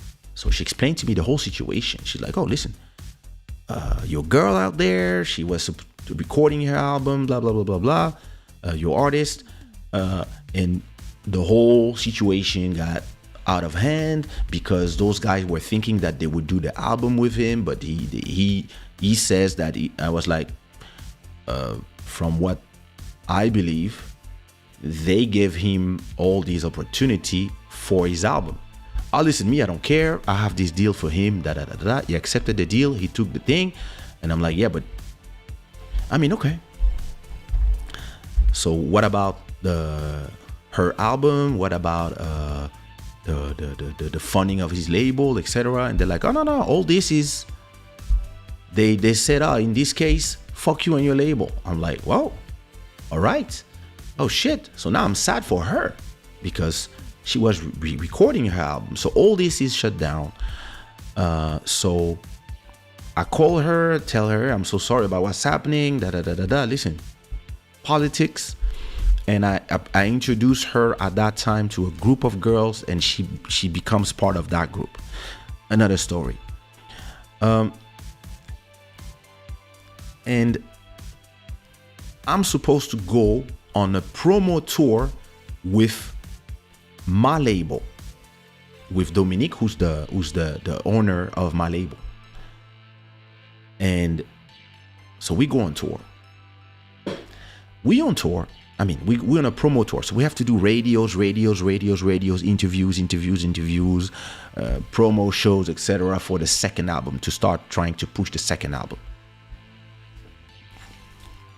And so he is in the car. We are going to. So you have to understand something with me. As I told you, respect for me is here. And if I'm pissed at my father, or for whatever things that happened with my mom, for example, or pissed at somebody who's my elder, or pissed at the person who helped me do my first album, that I see like a father, because it's somebody that I call father as well. Because of my respect, I cannot say something. So I'm in the car and I'm very silent because I'm angry, but I cannot tell him my anger because it's incompatible with my respect. But I want to tell him, how could you take my ideas and give them to this guy? And this guy is also my friend. And like, but I just stay silent, and I'm there in the car and I'm not saying nothing. And we had a 1 hour or 2 hour road to go to some remote. I think we were going to the north of the island of Martinique. And he was driving and I was on the passenger seat. And at a point he's there driving and he tells me, so he's a white person. He's French. And he discovered a lot of amazing artists. He produced like Gold, Tago Mago. Like he did as a label executive. He signed like most of the artists that are super famous today in France. They pass through his hands. So he's there traveling. He say, traveling with working with people from the West Indies is complicated. It's complicated. And I'm like, is it? And he's like, yeah. He's like, yeah. We had this deal with Jean-Michel. And in my head, I'm like, yeah, my deal, my ideas. Yeah, we gave him the third floor. We bought equipment. We did this, we did that. We paid for him and all his people to go to Guyane to record this girl, the girl that I keep bringing with me to the office. That's it. All this is in my head, but my respect prevents me from saying what I feel. And he's like, yeah, and all this, you think we think we care about his label, we think we care about all his thing. All we care about was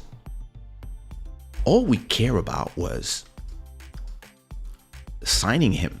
And if to sign him we had to invest in his artist, why not? And me in my head, I'm like, yeah, with the money you made from my album.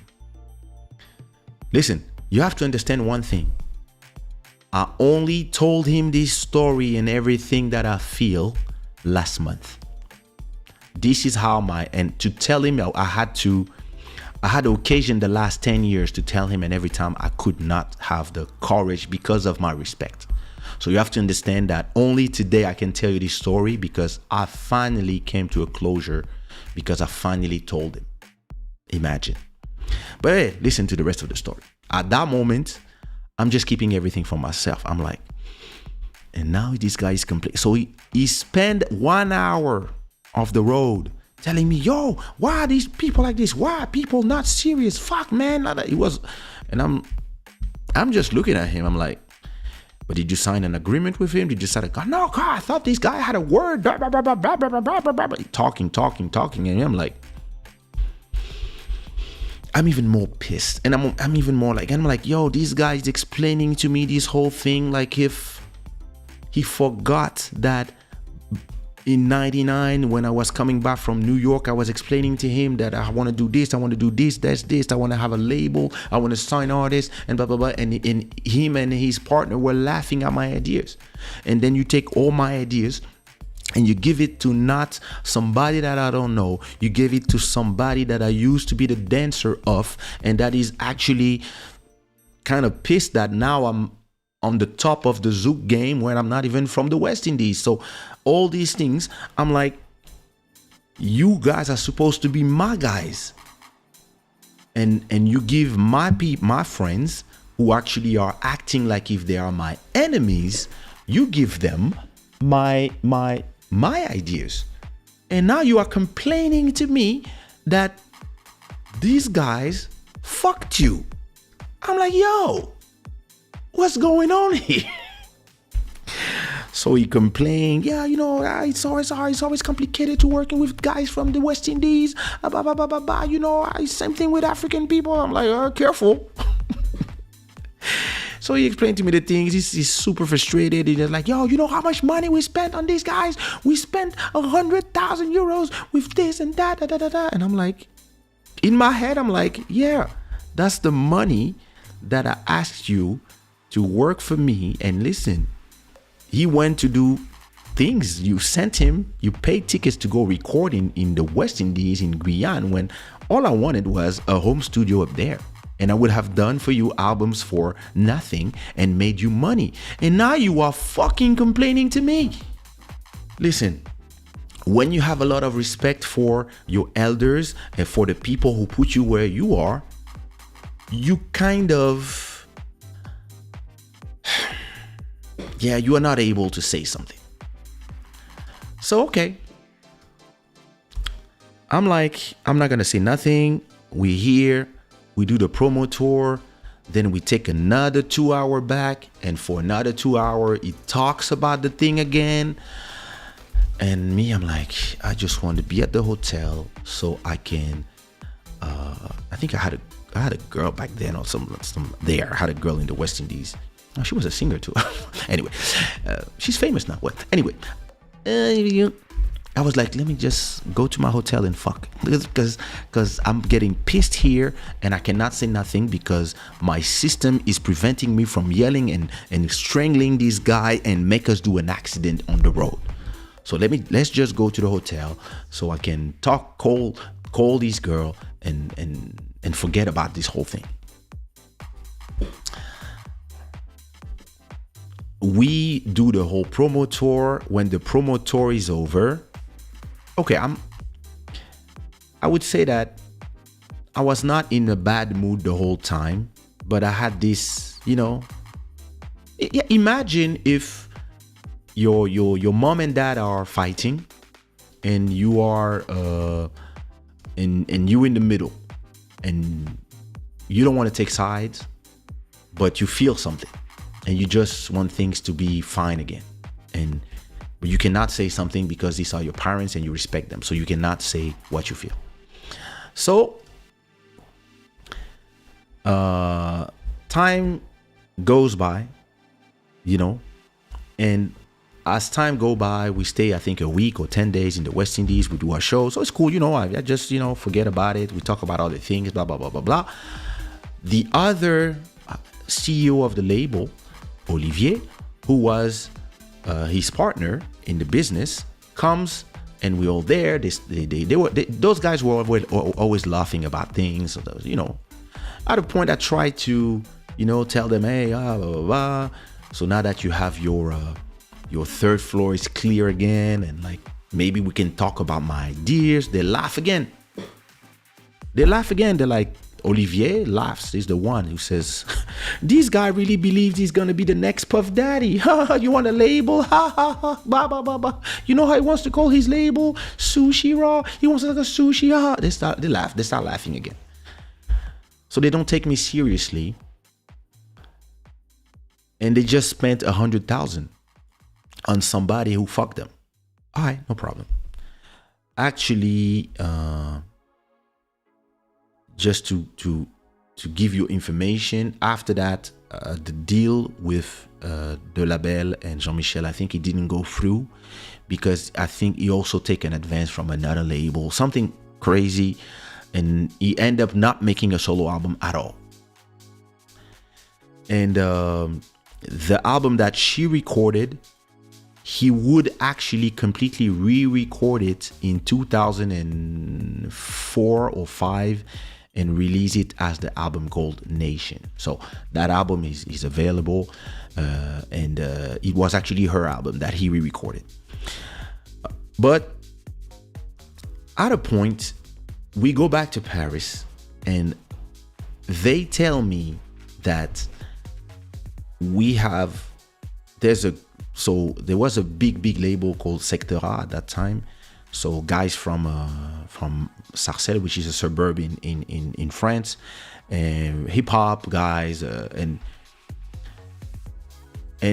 two guys from that camp wanted to do a Zouk compilation. And in their Zouk compilation, they wanted to have different artists that were famous, and they wanted to have me in the album and to have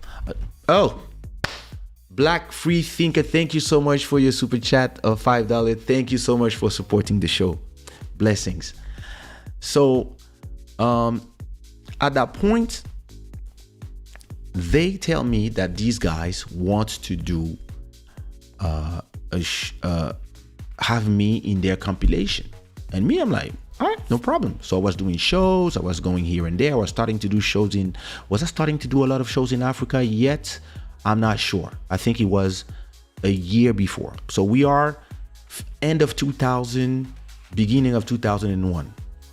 Those guys want to have me in their compilation to produce, to do a song. So they had so I'm like, well, what do they want? They want me to do a song, produce my own song. They're like, no.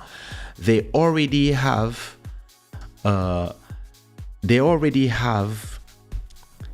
their instrumentals, and they want me to sing on. At that time I was rapping, so they want me to rap on top of one of the track.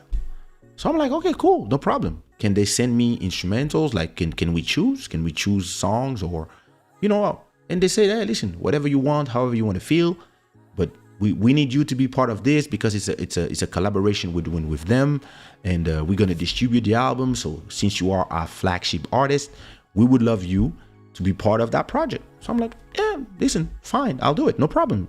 Cool. I need some new songs as well, but what, blah, blah, blah, blah. Okay. So at that point, I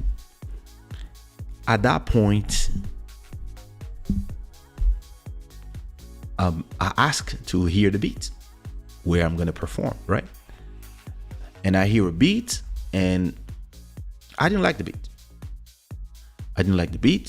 If you don't like a beat, you're an artist. You don't like a beat, you just say, can I have another beat, or can the beat be faster, or whatever. So I forgot the guy's name, but he was not one of the famous artists. He was I think he was the bassist or something like that. I don't remember, but he was from the West Indies. He wanted to do something for himself, whatever. And he calls me. Yo, what up, bro? Say, hey, what up, bro? Da, da, da. So what about the beat? When are you recording? When are we going to the studio? And I tell him, yeah, about the beat, can I hear something else? And if I cannot hear something else, if that's the only one you have for me, is it possible to make it a little faster so I can rap? Da da da da da. I think it's a little slow. Blah blah blah blah blah. Like, can we sit down and talk about the beat? Like, because I really want to. Yeah, I'm gonna perform on your thing. I really want something that is top, and yeah, I'm not sure about this one. So either maybe you make me listen to other things, or if you really want me to perform on this one, maybe you can make it a little faster and maybe add a guitar or something. I mean, hey, listen, it's your music, but. And the guy's like, yeah, okay, yeah, listen, I'll send you something else, or maybe like we can, maybe when next time you go to the, when are you going to your studio, to your label? I'm saying, I'll be there. I live just across. I'll be there. I mean, anytime. When are you going there? So, I'll be there this afternoon. I'm like, okay, yeah, tomorrow afternoon, let's meet there and we can talk about it. And like, you can maybe make me listen to other things, or maybe we can, work on the beat, however it works for you. And the guy's like, yeah, cool, bro, no problem. Okay, cool. The next day, I arrive in the studio.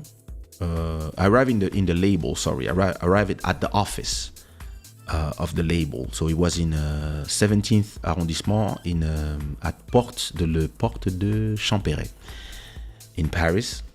So I go there. I was living in Levallois at my mom's house. So I just crossed I think I was two metro stations away. I go take the metro. Boom! I arrive at the label, and I see the guy and another guy. And so I say hi to the guy. Yeah, what up, bro? So I'm in my label. So I'm like, I'm the guy who sold the most records there. So I'm like I'm in my house, So I'm there. I say hi to the girls that work there, chilling. I say hi to the second guy who was with him, and the second guy says hi to me in a strange way.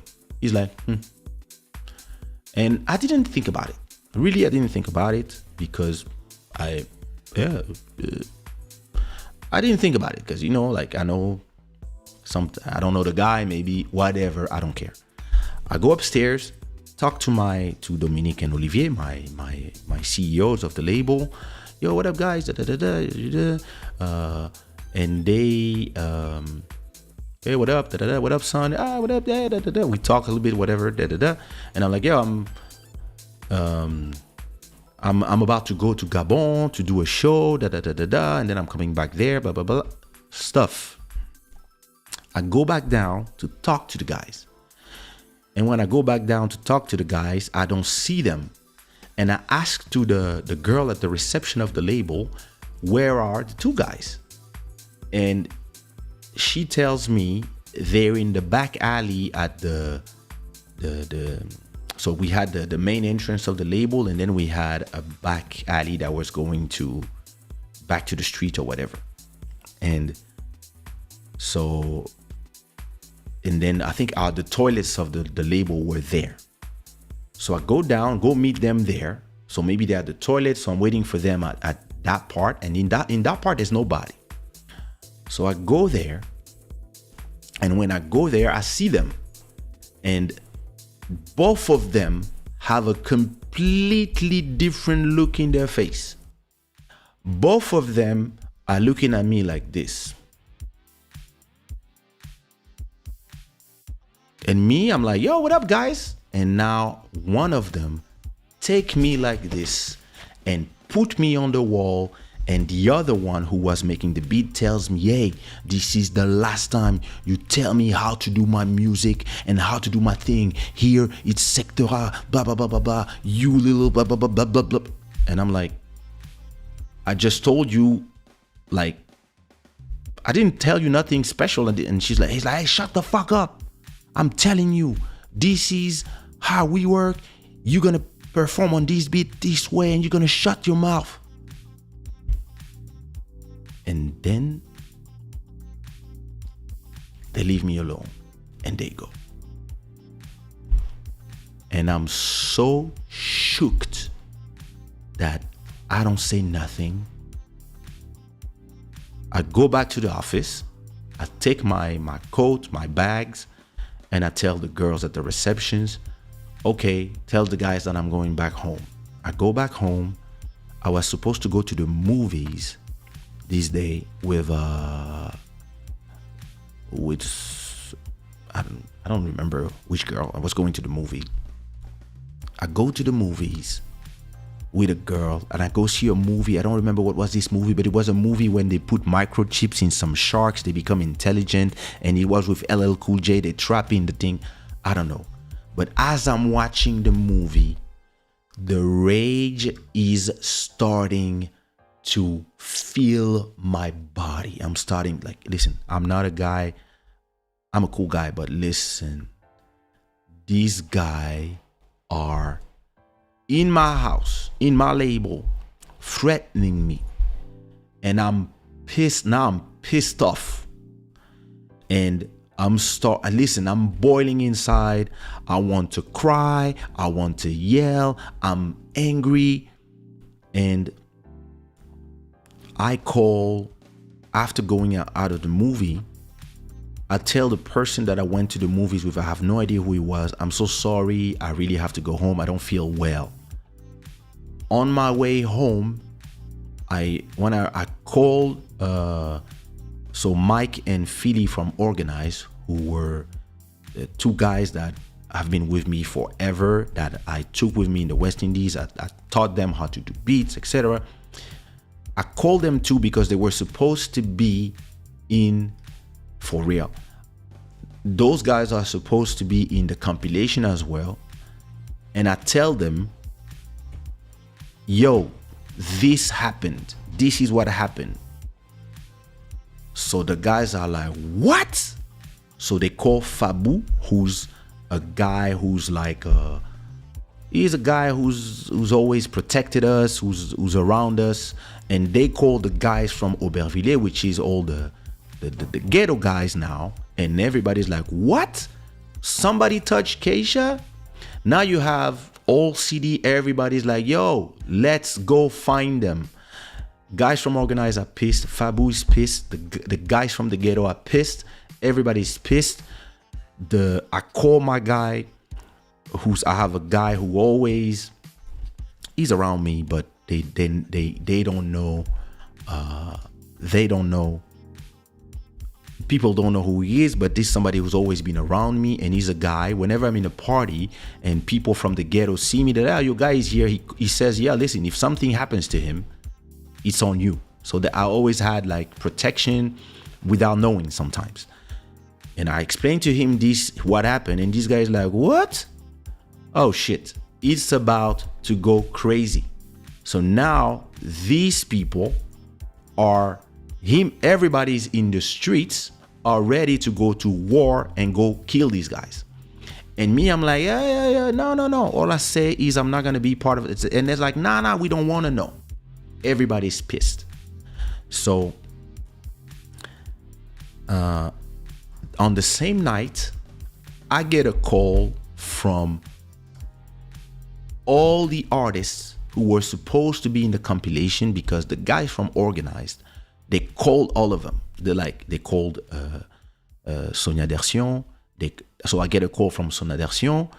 I get a call from Nikos. I get a call from Ali Angel. I get a call from Linsha. I get a call from every artist that was supposed to sing in the compilations. They're like, wait a minute. I heard you had a problem with this.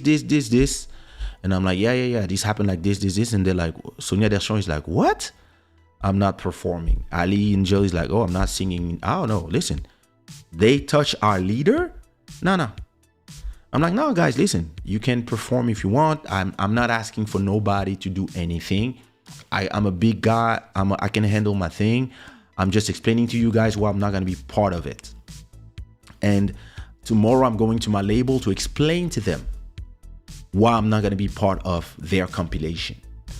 And all the artists tell me, no. We will not perform in this project. All of us, so all the artists from the West Indies, and even one from Congo, top one, all of them are saying we are not singing in this project because no, hell no.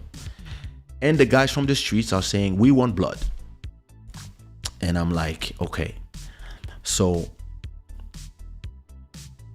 the next day, I go to my label and I tell my two CEOs, my two producers, Dominique and Olivier, I tell them, listen, okay, I have really something to tell you. I don't know from where to start, but yesterday as I was coming out of the thing, I met those two guys that you were guys are doing the project with, and this is what happened. They threatened me because of me just telling them this.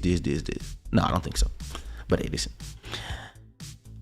And I'm like, yeah, so sorry. There's no way I can, be in that project. So listen, you guys want to do the project with these guys? It's your business, it's your money. But me, I'm not singing in this project. That's all I'm telling you. And Dominique, who's the guy who signed me, he's like, oh my God, I can't believe it. What the fuck? He's pissed off. And Olivier, his partner, is saying, the motherfuckers, listen, me alive, there's no way that people come inside of our label and threaten our artists. So this project, we will not do it. Simple as that. So you can be sure that this project is not gonna happen. And we are now calling the head of Sector A, Kenzie, to tell him, yo, your guy fucked up, so we're not doing the business with you anymore. So me, I'm like, I'm kind of happy. It's not that I'm happy, but I'm happy to know that everybody has my back. I'm kind of emotional. I'm like, hey, sorry, I really don't want to fuck your business. And they're like, no. There's no question of fucking our business. This is not happening. So listen, everybody's starting to place calls. So the CEO of the label, they both call the big boss of Sector A, Kenzie, to start explaining to him the situation. And at the same time, the guys from the streets, they call him too, telling, hey, your two guys touched our guy. And listen, this guy, nobody touches him. So listen, you better talk to your guys and have them say sorry or whatever, because if not, he's gonna be fucked up. So from guys that I knew from the kids of Mobutu that was walking with them, and listen, I'm here like this, but it's heavy behind me. The two guys from that camp, they come to me and they tell me, hey, yo, the two gangsters that I know, they're like, yo, hey, whatever happened there, like don't worry, it's being handled. Kenzie already talked to them, he yelled at them, nobody touched Kaysha. They were like, what the fuck are you? I'm hearing, and even the guys from the street is like, listen, everything is being handled, don't worry, and don't think about it. And those guys will come to you and tell you they're sorry. This is what's gonna happen. When we tell you to come in this place, just come. So me, I'm like, all right. So I stay in my house. I'm here chilling. After 2 days, the two guys come to me. And with more guys from Sector A, they were there. And some of my guys. We meet somewhere. Oh, we met at a party. I don't remember. But we met somewhere and this guy arrived. He was very humble now, because people talked to him and he understood that no, I'm not just this. No. And he came and he was like, yo, bro, hey, I just want to tell you that I'm sorry. I overreacted when you told me that you didn't like my beat, blah, blah, blah, blah, blah. But hey, that I didn't mean to da. Just sorry, da. But okay, I'm like, okay, it's okay, no problem. Cool. So another guy from that camp comes and tells me, everything's settled. I'm like, yeah, everything's settled. It was like, okay, cool. Shake my hand, goes. My guy from the streets call me, say everything's settled. I'm like, yeah, everything's settled. Guys from Organize call me. Fabu, they say everything's settled. Yeah, everything's settled. So everybody go down. No need to go crazy on the street side. And on the business side, my label said that my label come and says that they're not gonna do this project. So me, I'm done. So I go to I travel somewhere to do a show. I come back after 2-3 days, and first thing I do when I land, I come from my house, I go take a shower, leave my suitcase, and I go directly to the label because I needed something done at the label. I think I needed some CDs. I needed some CDs on my first 2 albums to send them in different places. So it's something I used to do every week. Every time I would just send my CDs to DJs all around the world. And I go to the label. And when I go to the label, so it's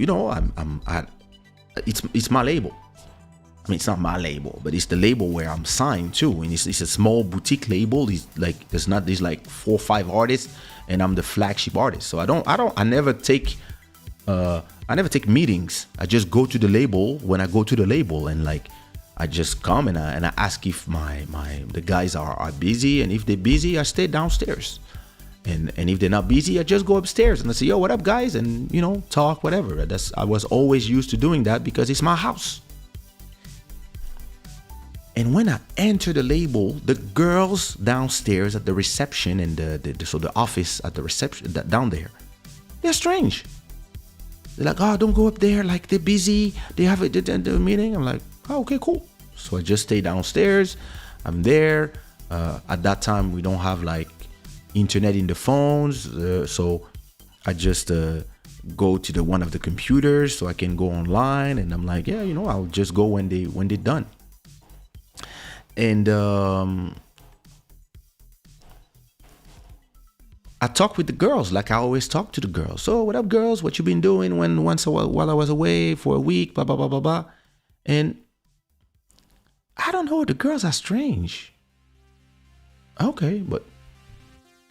And I'm like, hey, don't forget to tell me when these guys are not busy anymore so I can just say hi and then, whatever.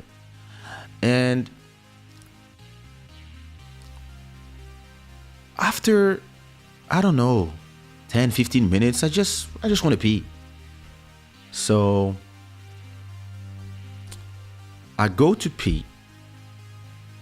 So the toilets are downstairs near the exit of the back exit, not the front exit.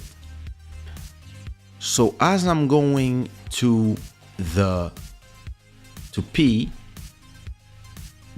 wash my hands, open the door to leave to go back to the main thing, I hear the voice of Olivier, who's the head of the label.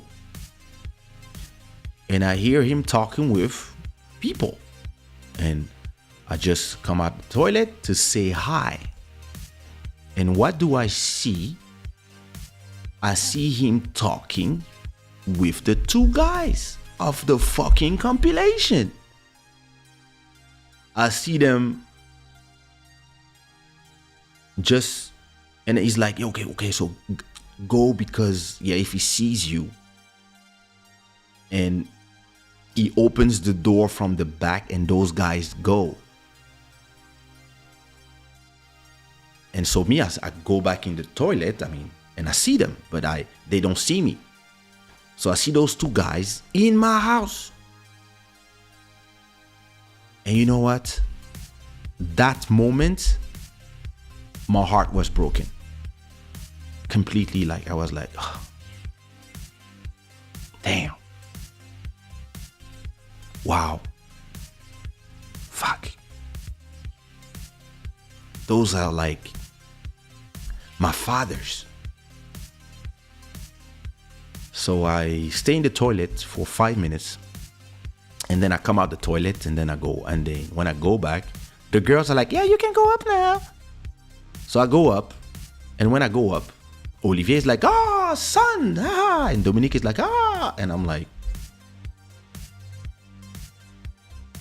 hey guys.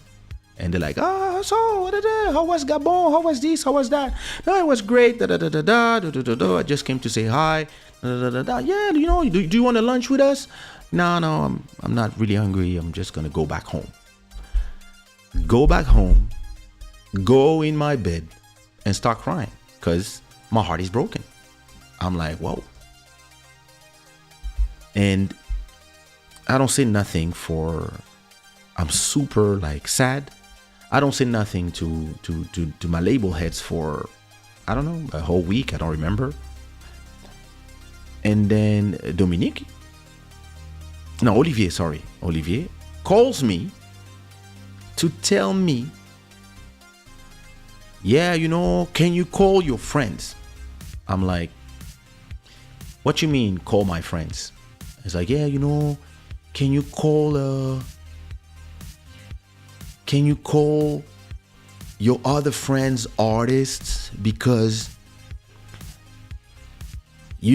since what happened, they don't want to perform in the project, and like it would be great if you call them to convince them to sing in the project. And me, I'm like, wait a minute. 2 weeks ago, this guy told me nobody come in this house and threaten our artists.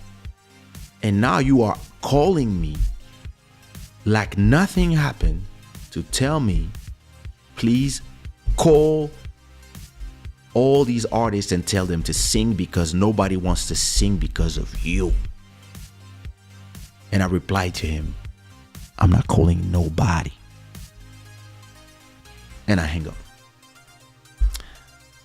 And then I think some artists end up performing in the compilation, getting paid, and some others didn't. I don't care. Like, to me, I was like, hey, listen, I'm not asking. And listen, the treason for me was not that they continue working with these guys. Because they just could have called this guy and say, what the fuck is going on? Ask them to come, tell them to say sorry, and the whole thing was forgotten, right? And just, my problem was, you are the one who told me nobody will come in this house and threaten our star. I didn't ask you to say all this, but if you say all this for me to feel that I'm important to you guys, and behind my back you continue working your shit, I'm like, yo, you guys are amazing. So starting then, so you have to understand something about my thing. Respect, family, and ambitions and interests. My respect here and whatever is before conflicts of interest, all this only exists if you respect me. The moment you stop respecting me, all this vanishes, and now I'm gonna take care of myself, since you guys actually don't care about me and you only care about your business. So myself, I'm gonna do my business as well. And starting now, the only thing I want is to leave this label and do my thing myself, or work with other labels. At that point, I just wanted to work with another label and not be with these guys, because I was really disappointed in these actions. And so at that point, I never talked to the label, I never go there, and I explained to my manager the whole situation. My manager tells me we have to leave this label. So we start looking at my contract. My contract was this type of contract where you don't get out. You cannot get out of contract because it's like a revolving door, it's like a merry-go-round contract where you have to give them like X album per every 5 years. You have to give them 3 albums, and every year they'll have to send you a letter to say we continue the contract, and then you stay in the contract.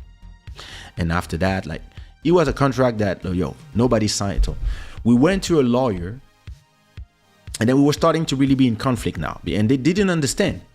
They were saying, yeah, this guy, he's changing. Now you have the big head because you think you're a superstar. We made you, da-da-da-da-da. And me, I was never replying to them. And at a point, I go to a lawyer who tells me, wow, you cannot leave this contract. It's impossible. You have to give them at least 7 albums before you can leave this contract. And me, I'm like, fuck.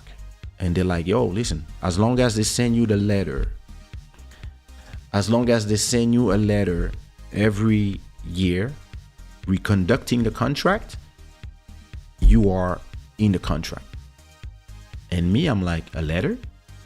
And they're like, yeah, they have to send you a letter every year. I said, yeah, I remember I received a letter last year. When am I supposed to receive the next letter? He's like, you're supposed to receive it in February, at the anniversary of this contract. So you're supposed to receive it in August, I think. No, wait, was it the summer? Whatever, let's invent the date. You're supposed to receive it in March. 1st of March, you're supposed to receive the letter which reconducts your contract. So if the contract, and what if I don't receive the letter? If you don't receive a letter, like, did you not receive the letter? I'm like, no, I didn't receive nothing. In the midst of all that shit, I didn't receive no letter.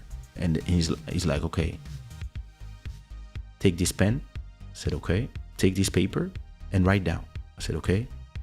Je sous-signé. Yep. Edouard Mokolo. Yep. I'm writing. I see by the present that you decided to not reconduct my contract, which I'm sorry to see that. But I take act of the fact that our contract number 00 is now over. And I don't wish to reconduct the contract. Put the date, 2001, blah, blah, blah, blah. Sign. I sign. Give me that letter. Sends this to the label. And just like that, I was free.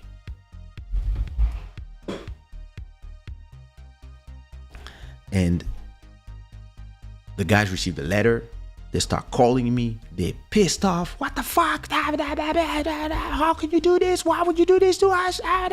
We gave you this, we gave you that. We pay this, we pay that. See how you people are. You just like your friend. Fuck you. And then I start going to all the labels. So I start talking to other labels at Sony, but other labels at BMG, other labels with Virgin, the Label. I start going with a lot of guys who really liked me. And they really wanted to work with me. And I've been meeting them, all these people, because those guys would take me to meetings and stuff. So I knew all the big labels heads. I knew the guys at Universal. I knew everybody at that point in the music industry.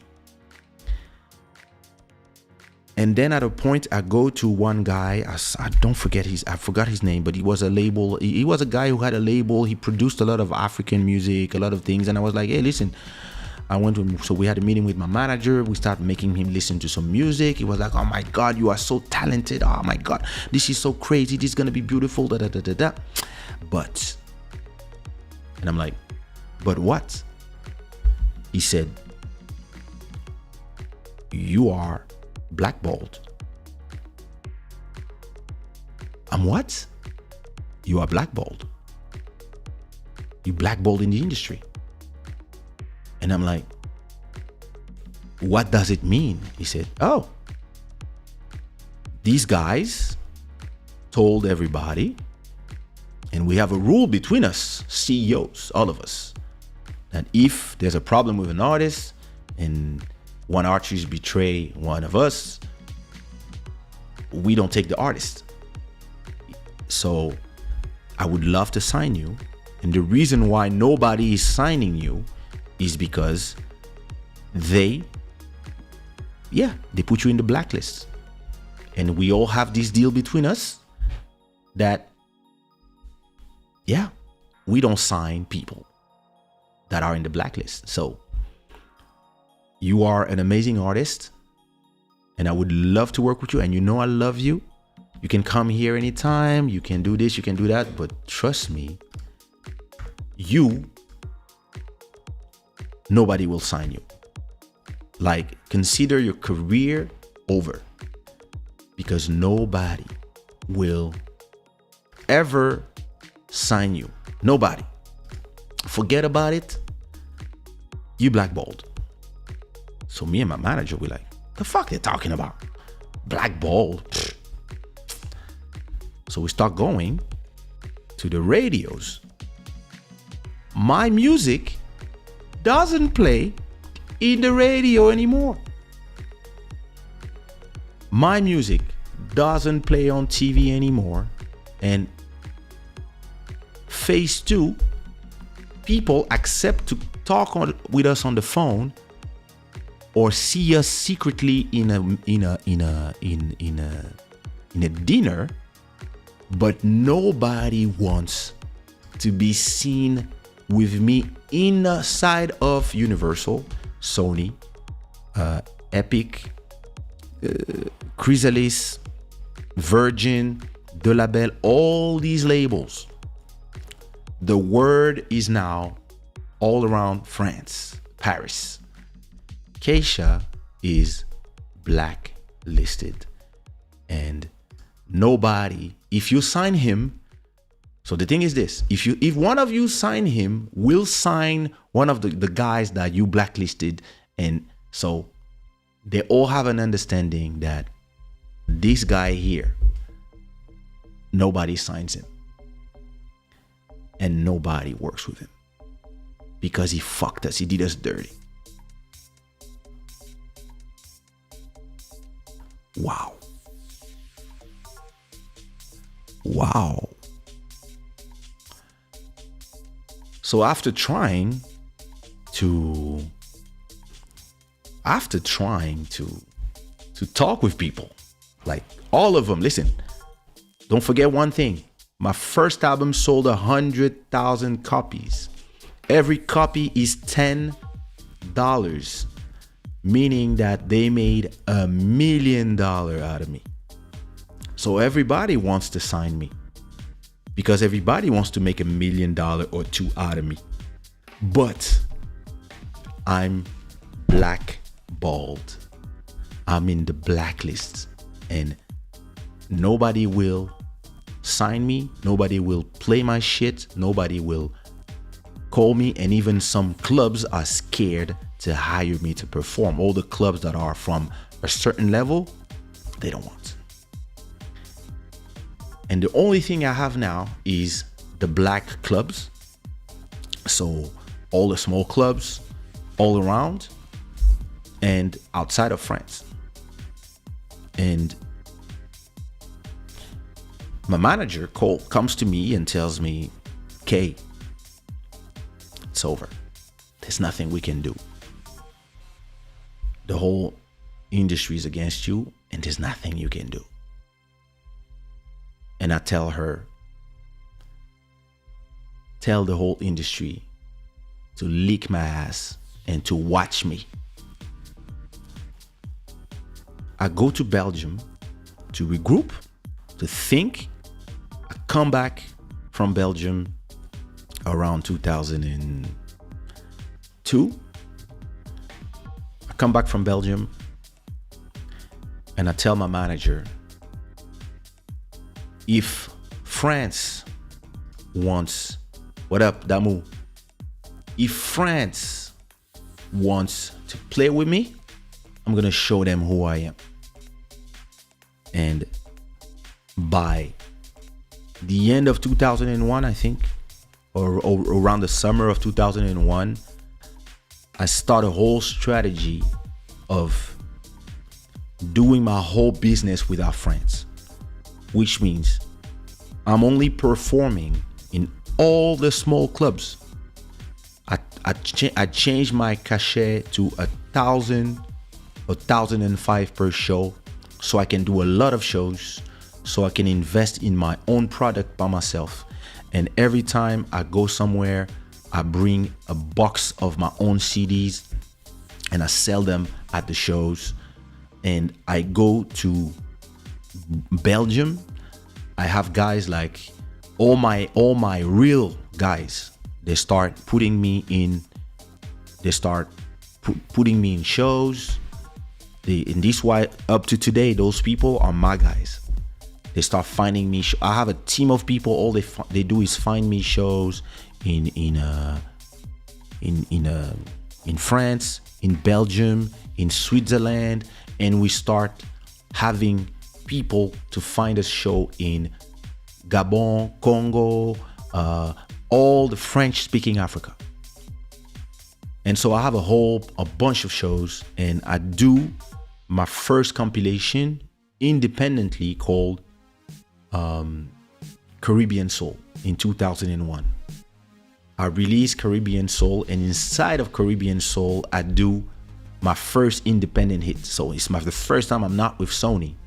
I'm still completely blackballed from the industry, but I do my first compilation, and in this one I have a song called Mélanger with Linsha that I took back and I told her, hey, sing here, let's do this. Boom, the song comes out and becomes number one in the radio, but I cannot go on the white radios, so I'm only in the black radios. I become number one of all the African radios and all the West Indies radios. So there's two, Espace FM, Media Tropical, and then Africa Numéro 1. All these, I become number one with that song. Because the song is number one, shows go back like crazy. I started doing shows all around France, in all the black clubs. And all the black clubs, they call me because I've always been respectful, and I never charged them. I never overcharged them. Even when I was gold with the album, I didn't overcharge nobody. So everybody is happy to have me back to support. And everybody's like, hey, we are behind you. And we got you. So I do shows every week, and I take all this money and I use this money to fund the co-production of my third album. And in the meantime, I keep telling my manager, we don't need French radio, we don't need French TV, we don't need labels. We're gonna release ourselves. And 2001 passed, 2003, I release It's All Love, my third album, on my own label, with distribution of Section Zouk, which is the biggest Zouk label at that time. Release my album. Inside of this album, there's a song called On dit quoi. At that time, I just had my first son, who's about to turn 19 now. On dit quoi comes out. It becomes the biggest African song on the continent, first in Ivory Coast, then Congo, then the rest of the French-speaking Africa, and then it goes back up to France. It becomes the biggest song after Premier Gaou. It becomes huge, and nobody can do nothing. And all the labels call me. Ah! Oui, allô, Kaysha, bonjour, oui, c'est Vincent de Universal. Oui, tu sais... Oui, allô, Kaysha, oui, c'est Sébastien de... Oui, Kaysha... I'm blackballed. Continue licking my black balls. Album becomes number one all around. Shows all around the world. Sell the albums. After that, I do the album of Sumia, which becomes number one. I do the album of Elisio, number one. I do the album of ABG. Sushiraw becomes a huge label, and I don't need nobody. And radios end up having to play my songs because they don't have a choice. And time goes by, those people end up losing their label. They lose their label. The label is over, whatever, because they could not find somebody. And all the people who were trying to, working with them, they're all replaced by a new generation. And I don't need nobody anymore. So when I do my fourth album, I become completely obsessed with independence, because now I make 100% profits. When I sell one CD, I make 10. No, I make 6 because I still have a revenue share with Section Zouk. We have a 60%, 40%. But now imagine that we are in 2003. Every time I sell an album of Kaysha, I make 60%. Every time I sell an album of Sumia, I make 50% of the sale. Eligio, 50%. ABG. And around that time, I also do Deeper for Nelson Freitas. After I do this song, everybody now in the Kizomba world is like, oh my God, who's this guy? And everybody's starting to come and buy some beats, which makes a lot of intellectual property rights, because I receive now money from my shows, I receive money from sales, and I also receive money from all the compositions that I do here and there. And some people come to me, and like a lot of girls, guys, they come to me and they say, listen, we want a song. I was like, yeah, what kind of song? No, listen, we want you to write, produce, and do everything, and mix. I was like, oh, okay. So there's a lot of songs out there that you guys listen to that I'm either 50% owner of intellectual rights because I wrote or I composed, or 100% because I did everything. So, for example, Deeper by Nelson Freitas, I own 50% of that song intellectually. So every time it generates €1 for the last 15 years, I get 50 cents, he gets 50 cents. Songs like Les DS, I did 80% of the album. So every time there's money coming in, I make money from that. And now I'm a completely independent artist, but I'm also a successful businessman, and I'm actually on the top of the food chain. And all this because I got blackballed. All this because the territory where I was blocked everywhere. So I start thinking outside of the box. I was already thinking outside, but all these ideas that I wanted to have with them, and all this money I wanted to have to make for them, I start making it for me.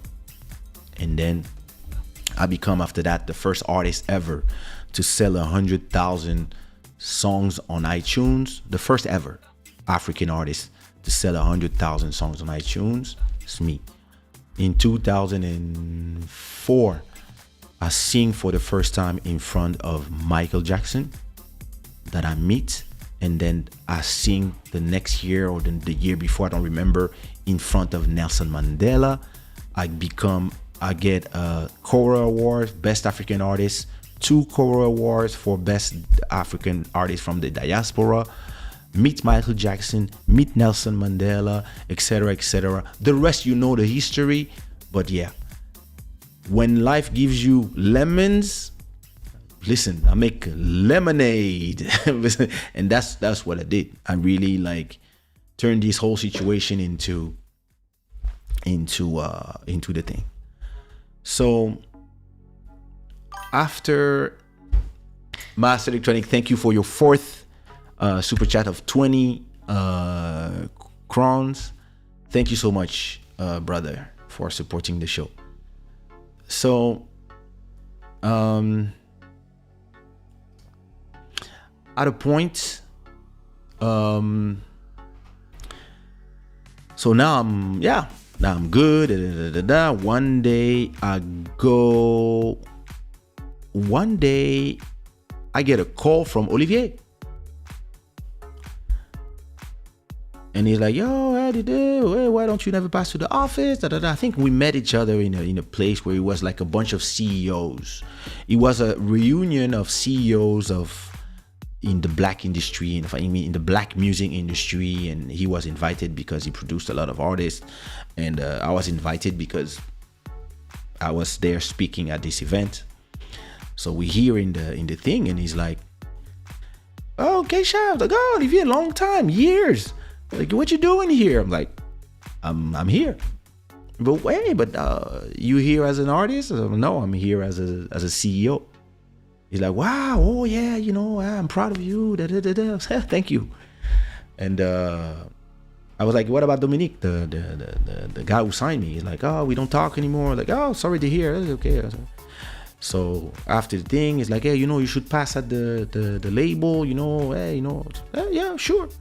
So the next day I go to the label and I tell him, hey, listen, what about my masters? And he's like, yeah, what about your masters? And I'm like, yeah, how much? He says, what, you want to buy your masters? I say, yeah, I want to buy my masters. I want to buy, like, I own my, at that time I had 5 albums. I said, yeah, I own 5 albums. Oh no, I had 4. I own 4. I would love to own 6. I would love to own my whole thing. And he's like, hey, listen. You are son, so this much. I'm like, okay. Send him a wire and took possession of the masters of my 2 first albums. Boom. And after a few years, around 2007, I think, 2008, I wanted to come and move to Portugal. I knew that I wanted to move to Portugal, but I needed somebody to run my operation in France still with the label. It was more for the publishing side. And I asked my manager to find Dominique for me.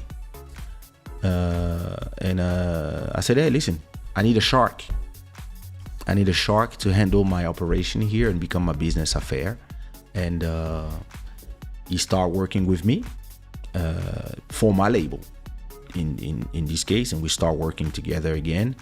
But this time it was more for everything that is contract related, and because I needed a real shark with me. So and at that time I knew I controlled the game. So I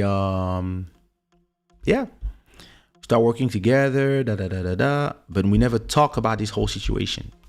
And so we start working. He helped me in a few things that I needed to do, and a few litigation that I needed to win. He won them for me, etc. And he was also trying to get back in the music game. And then I moved to Portugal, etc., etc. And he, we never had that conversation. We never had the conversation about the whole thing that happened and how it happened. And he was just telling me how he was proud of me, and how he was like, oh, you remember when we were laughing about you trying to be the next Puff Daddy? You actually became the African Puff Daddy. I was like, hey, And so one day, 2 years ago, he was with he was here in Portugal, and I was with Bodhisattva. So I introduced him to him. I was like, hey, this is the guy who executive produced my first album. So introduced them. We talk about a lot of things. But he said something that I didn't like. He said, yeah, at a point, like every artist, he was telling us a bunch of stories. Like, I love listening to his stories because he's been in the industry for so long that he has a lot of stories. And he said, one day at a point, he was telling the story to Buddy. He said, the Buddy said, yeah, but why you guys stop working together at a point? And he said, well, at a point he started having the big head, but it's normal. He was young, And I wanted to say, no, that's not what happened. But respect, because he's in his 60s now. I still respect him and I still owe him. So, and in front of Buddy, I didn't want to say something, so I didn't say nothing. I called Buddy after and I explained to him the whole story. And he was like, wow. And he was like, why don't you talk to him about this? And my manager always told me, why don't you close this book once and for all? I was like, I don't know why. I don't have the courage to go back to these feelings and feel the sadness that I had. So I kind of kept it this way. 1 year passed, 2 years passed, then COVID hit, then I was sick, then I thought that I was about to die. And when I survived COVID, I was just different. And I thought that, you know what, there's a lot of things, there's a lot of stories that, and since I still talk to this guy from time to time, and we talk hours, we talk all the time, you know. Now I'm, because he's a guy, he's old school, he's a guy who works on was used to work on the CD side. Me, I'm digital. So when we talk, when we talk, I actually give him a lot of advice. Actually, he calls me about, you know, NFTs. He calls me about all these things now, and you know, we talk all the time. And one day, I was going to do my laundry. That was I would say 3 weeks ago. No, maybe more. Maybe 5 weeks ago. I don't remember. And we were talking about things. We were talking about in the industry. He was telling me the whole story about working with Jean-Michel Rotin, working with Tania Saint-Val, working with this, that, telling me a lot of stories of artists. And then I was like, I really felt emotional, and I was like, I have to tell you something. And he was like, what? I have to tell you why I left your label, because I think you forgot. And I told him for 2 hours, we stayed on the phone, and I told him this whole story all over again.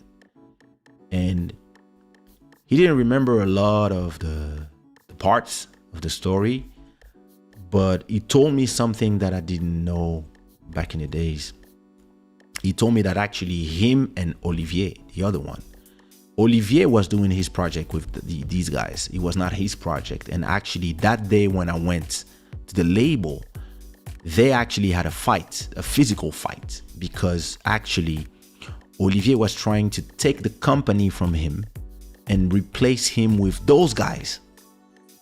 So actually in the label, there was some fighting inside, and he was telling me that side of the story that I didn't know. And I was also telling him my side of the story, that he didn't remember a lot of these things. And he told me that he kind of remembered the Jean-Michel story, but at that time I was too young, and like they didn't trust me because they didn't really know me, etc., etc. And he told me, I'm so sorry that you had to go through all this, but I don't understand why you didn't talk to me then. And I told him, listen, I don't know, I didn't want drama, and I was like, yeah, but when this happened, when you saw the guys, why didn't you talk to me? And I was like, I don't know. I was too sad and too, you know, and yeah, I just took the decision to leave you guys. So for me, you know, we are very good now, me and Dominique. I don't see Olivier at all, but me and Dominique, we are very good. He has his businesses, I have my businesses. Now I'm fully independent completely, and I love talking to him about, you know, the industry, the things, and he loves talking to me because I remind him of a lot of things that he forgot. And for me, it was very important to close this book. And having this conversation kind of relieved me from something that I always had, you know, inside. And he told me, yeah, you know, like, he called me, like, he sent me a message when I was in Congo. He was like, hey, listen, I would love to, you know, continue talking about all these things, remind me a lot of things, because I love listening to your point of view from us back then, and, you know, the good and the bad things that we did. I love hearing your stories because your memory is so vivid of things that I don't even remember some of these things. And, you know, I actually don't care if he remembered for real or not. It's not that important for me. For me, what was important was to close the book. And to a lot of people, we know we keep the wounds open, and we keep being angry, and we keep being like, when actually, yeah, sometimes you need to close the book, especially when you won. Because a victory is not a victory if you are still hurting and you still have those things inside of you. Somebody is with you and they leave you for another guy, and they end up being cheated on 1,000 times by the other guy, and you end up being happy. It's a victory, unless you keep thinking about it and you don't close the book. At a point, you have to go see that person and say, listen, I'm sorry that this is happening to you, and I forgive you for what you did to me, so you can move on and leave everything behind. And a lot of people, they don't know how to do that. I know how to do that. The positive of this story is it made me who I am today, and it made me the way I am today. And at the same time, I closed that book. So I could not tell these stories a year ago on Club Shada. This story, I always wanted to tell you guys this story, but I would have been too emotional and I would have been too sad telling the story, where today I can tell the story because the book is closed now. I can tell it to you as the story of the pages of a book that I'm reading, and not something that I'm living. And listen, if you have stories like this with people, friends, family, ex-business, go ahead and have this conversation so that you can be freed from it. A lot of people, they keep on, they kind of clutch to all these bad stories because they need to complain about something. I don't. I believe that some people, you can continue to see everything they did for you and remind them of the bad things as well. And some other people, you need to remove them from your life completely. It's up to you to choose depending on the story, right? And yeah, listen, today I'm in a very good spirit with Dominique. I'm in very good spirit with Jean-Michel as well, Linsha as well. Why? Because with all these people, I took the time to sit down with them and tell them my side of the story and listen to their side also, to understand how they were feeling at that time, why they did whatever, but also me to tell them, hey, you did me wrong here and here and here and here. Because those stories are stories that are almost 24 years old. So at a point, you have to close this book. If not, the stories is eating you. So yeah, that was the story of me being blackballed. I think you have literally passed him. You were literally setting the pace in an entire genre of music. It is true. I used to be kind of ashamed to say it. If I say, but like, nah, but it's true. Like Zouk, Kizomba, African music, my contribution there is major. I can say it now without problem.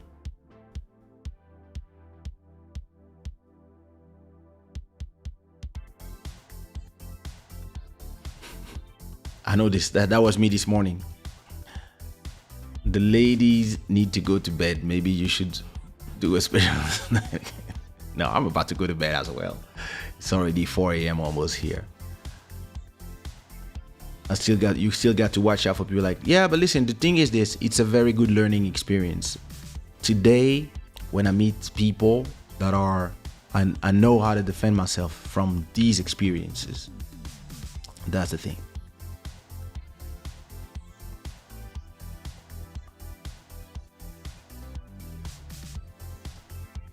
My pleasure. Thanks for listening. I hope you enjoyed the story. Thank you so much. Thank you. The hell no, I'm done. If you listen to Kay closely, you'll learn about life and about you. Wow. Thank you so much. I'm glad as well. Listen, that was crazy. The best is yet to come. Indeed. So yeah, listen, that was before I leave. I was supposed to do this before, but before I leave, I just need you to give me an opinion, if you don't mind. I'm about to do the photo of my album, and I would love for you to tell me which one is your favorite. And these are the two photos. I'm gonna use one of these two photos, and you're gonna tell me what is your favorite for Bantu royalty. This one,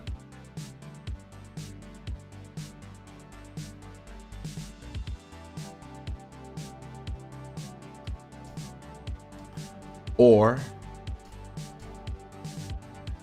this one.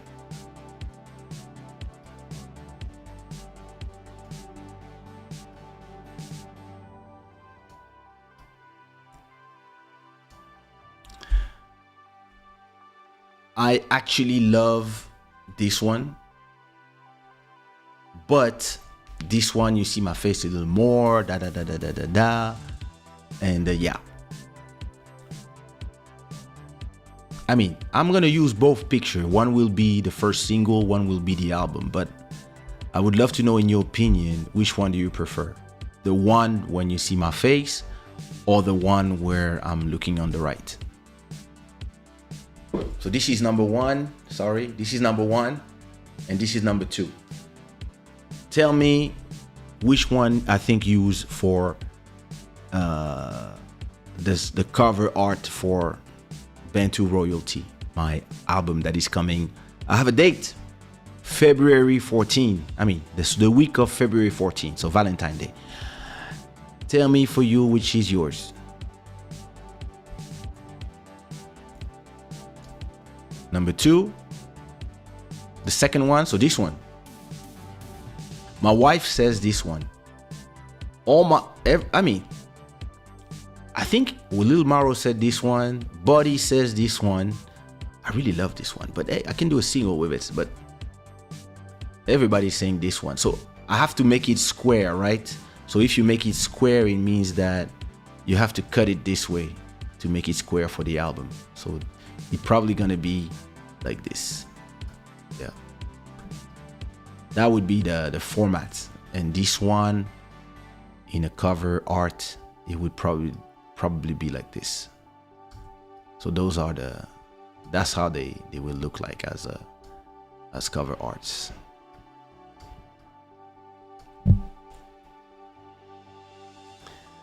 So everybody's saying this one, right? Let me see. So Millionaire, second one. Urban Sweet Spot, the second one. Julie, number two. Close Up Shot, Gaming System, number two. Siren Dizzy, number two. Damn it. Mountain of Inspiration, number one. So my cousins are both saying number one. Le premier fait mystérieux, c'est du toi dans tous les cas, mais la deux. Okay, number two. Your wife is right. All right then. I mean, I was already thinking that it probably would be this one, but I think, listen, since everybody's saying that this is the one, I will use this one as just the cover of the first single. But yeah. So number two it is. All right. Thank you so much for your input. I will start uploading the album to the platforms tomorrow. And Damu is saying number two. All right, listen, it's an overwhelming majority of people saying number two, so I'm gonna go with number two. Thank you so much for your input, and also thank you so much for hearing my story. It was really a story that I really wanted to leave out and put here. One day when I do a movie about my life, or a series, I'm hungry, or a series, I think I would have a lot of stories to tell, and it's gonna be beautiful. Une avec tes abdos, after turkey. Let me remove all the fat first, and after that, when I have my new abs, I will do it. So listen, it was really a pleasure having you guys with me, and I will actually, since tonight, I've been playing to you a lot of house music from my Jana Mari music. I'm gonna play you actually a track. Wait a minute, what track can I play? Let me see. What is popular release? This one? Okay, cool.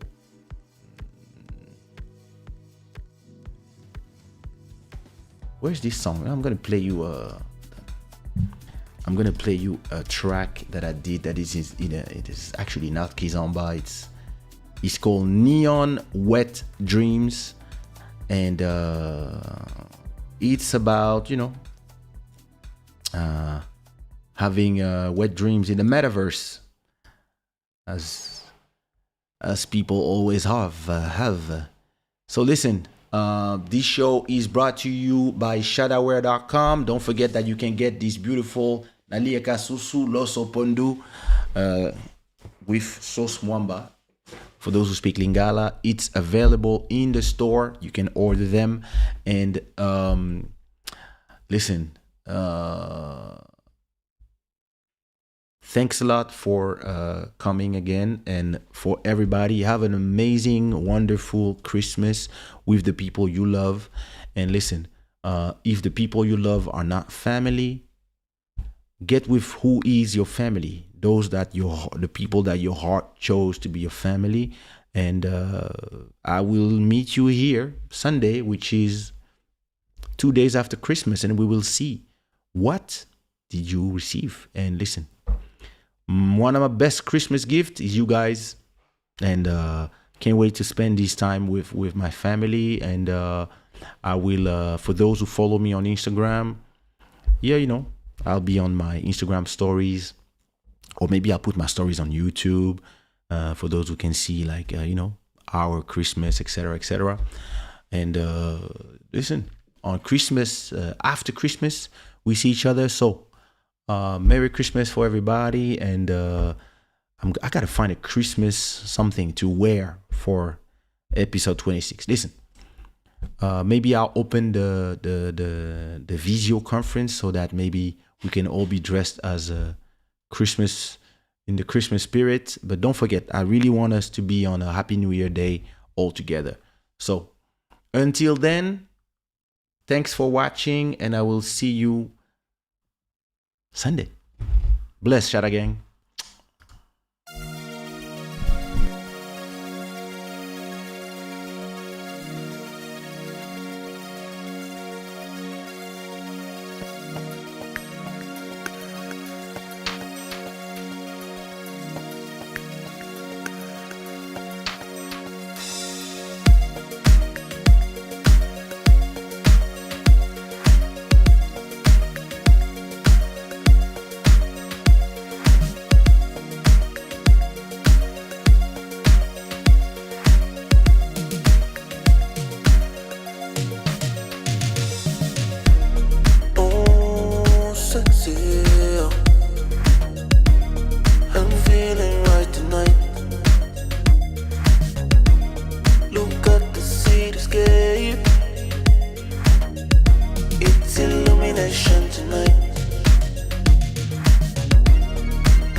Class tonight.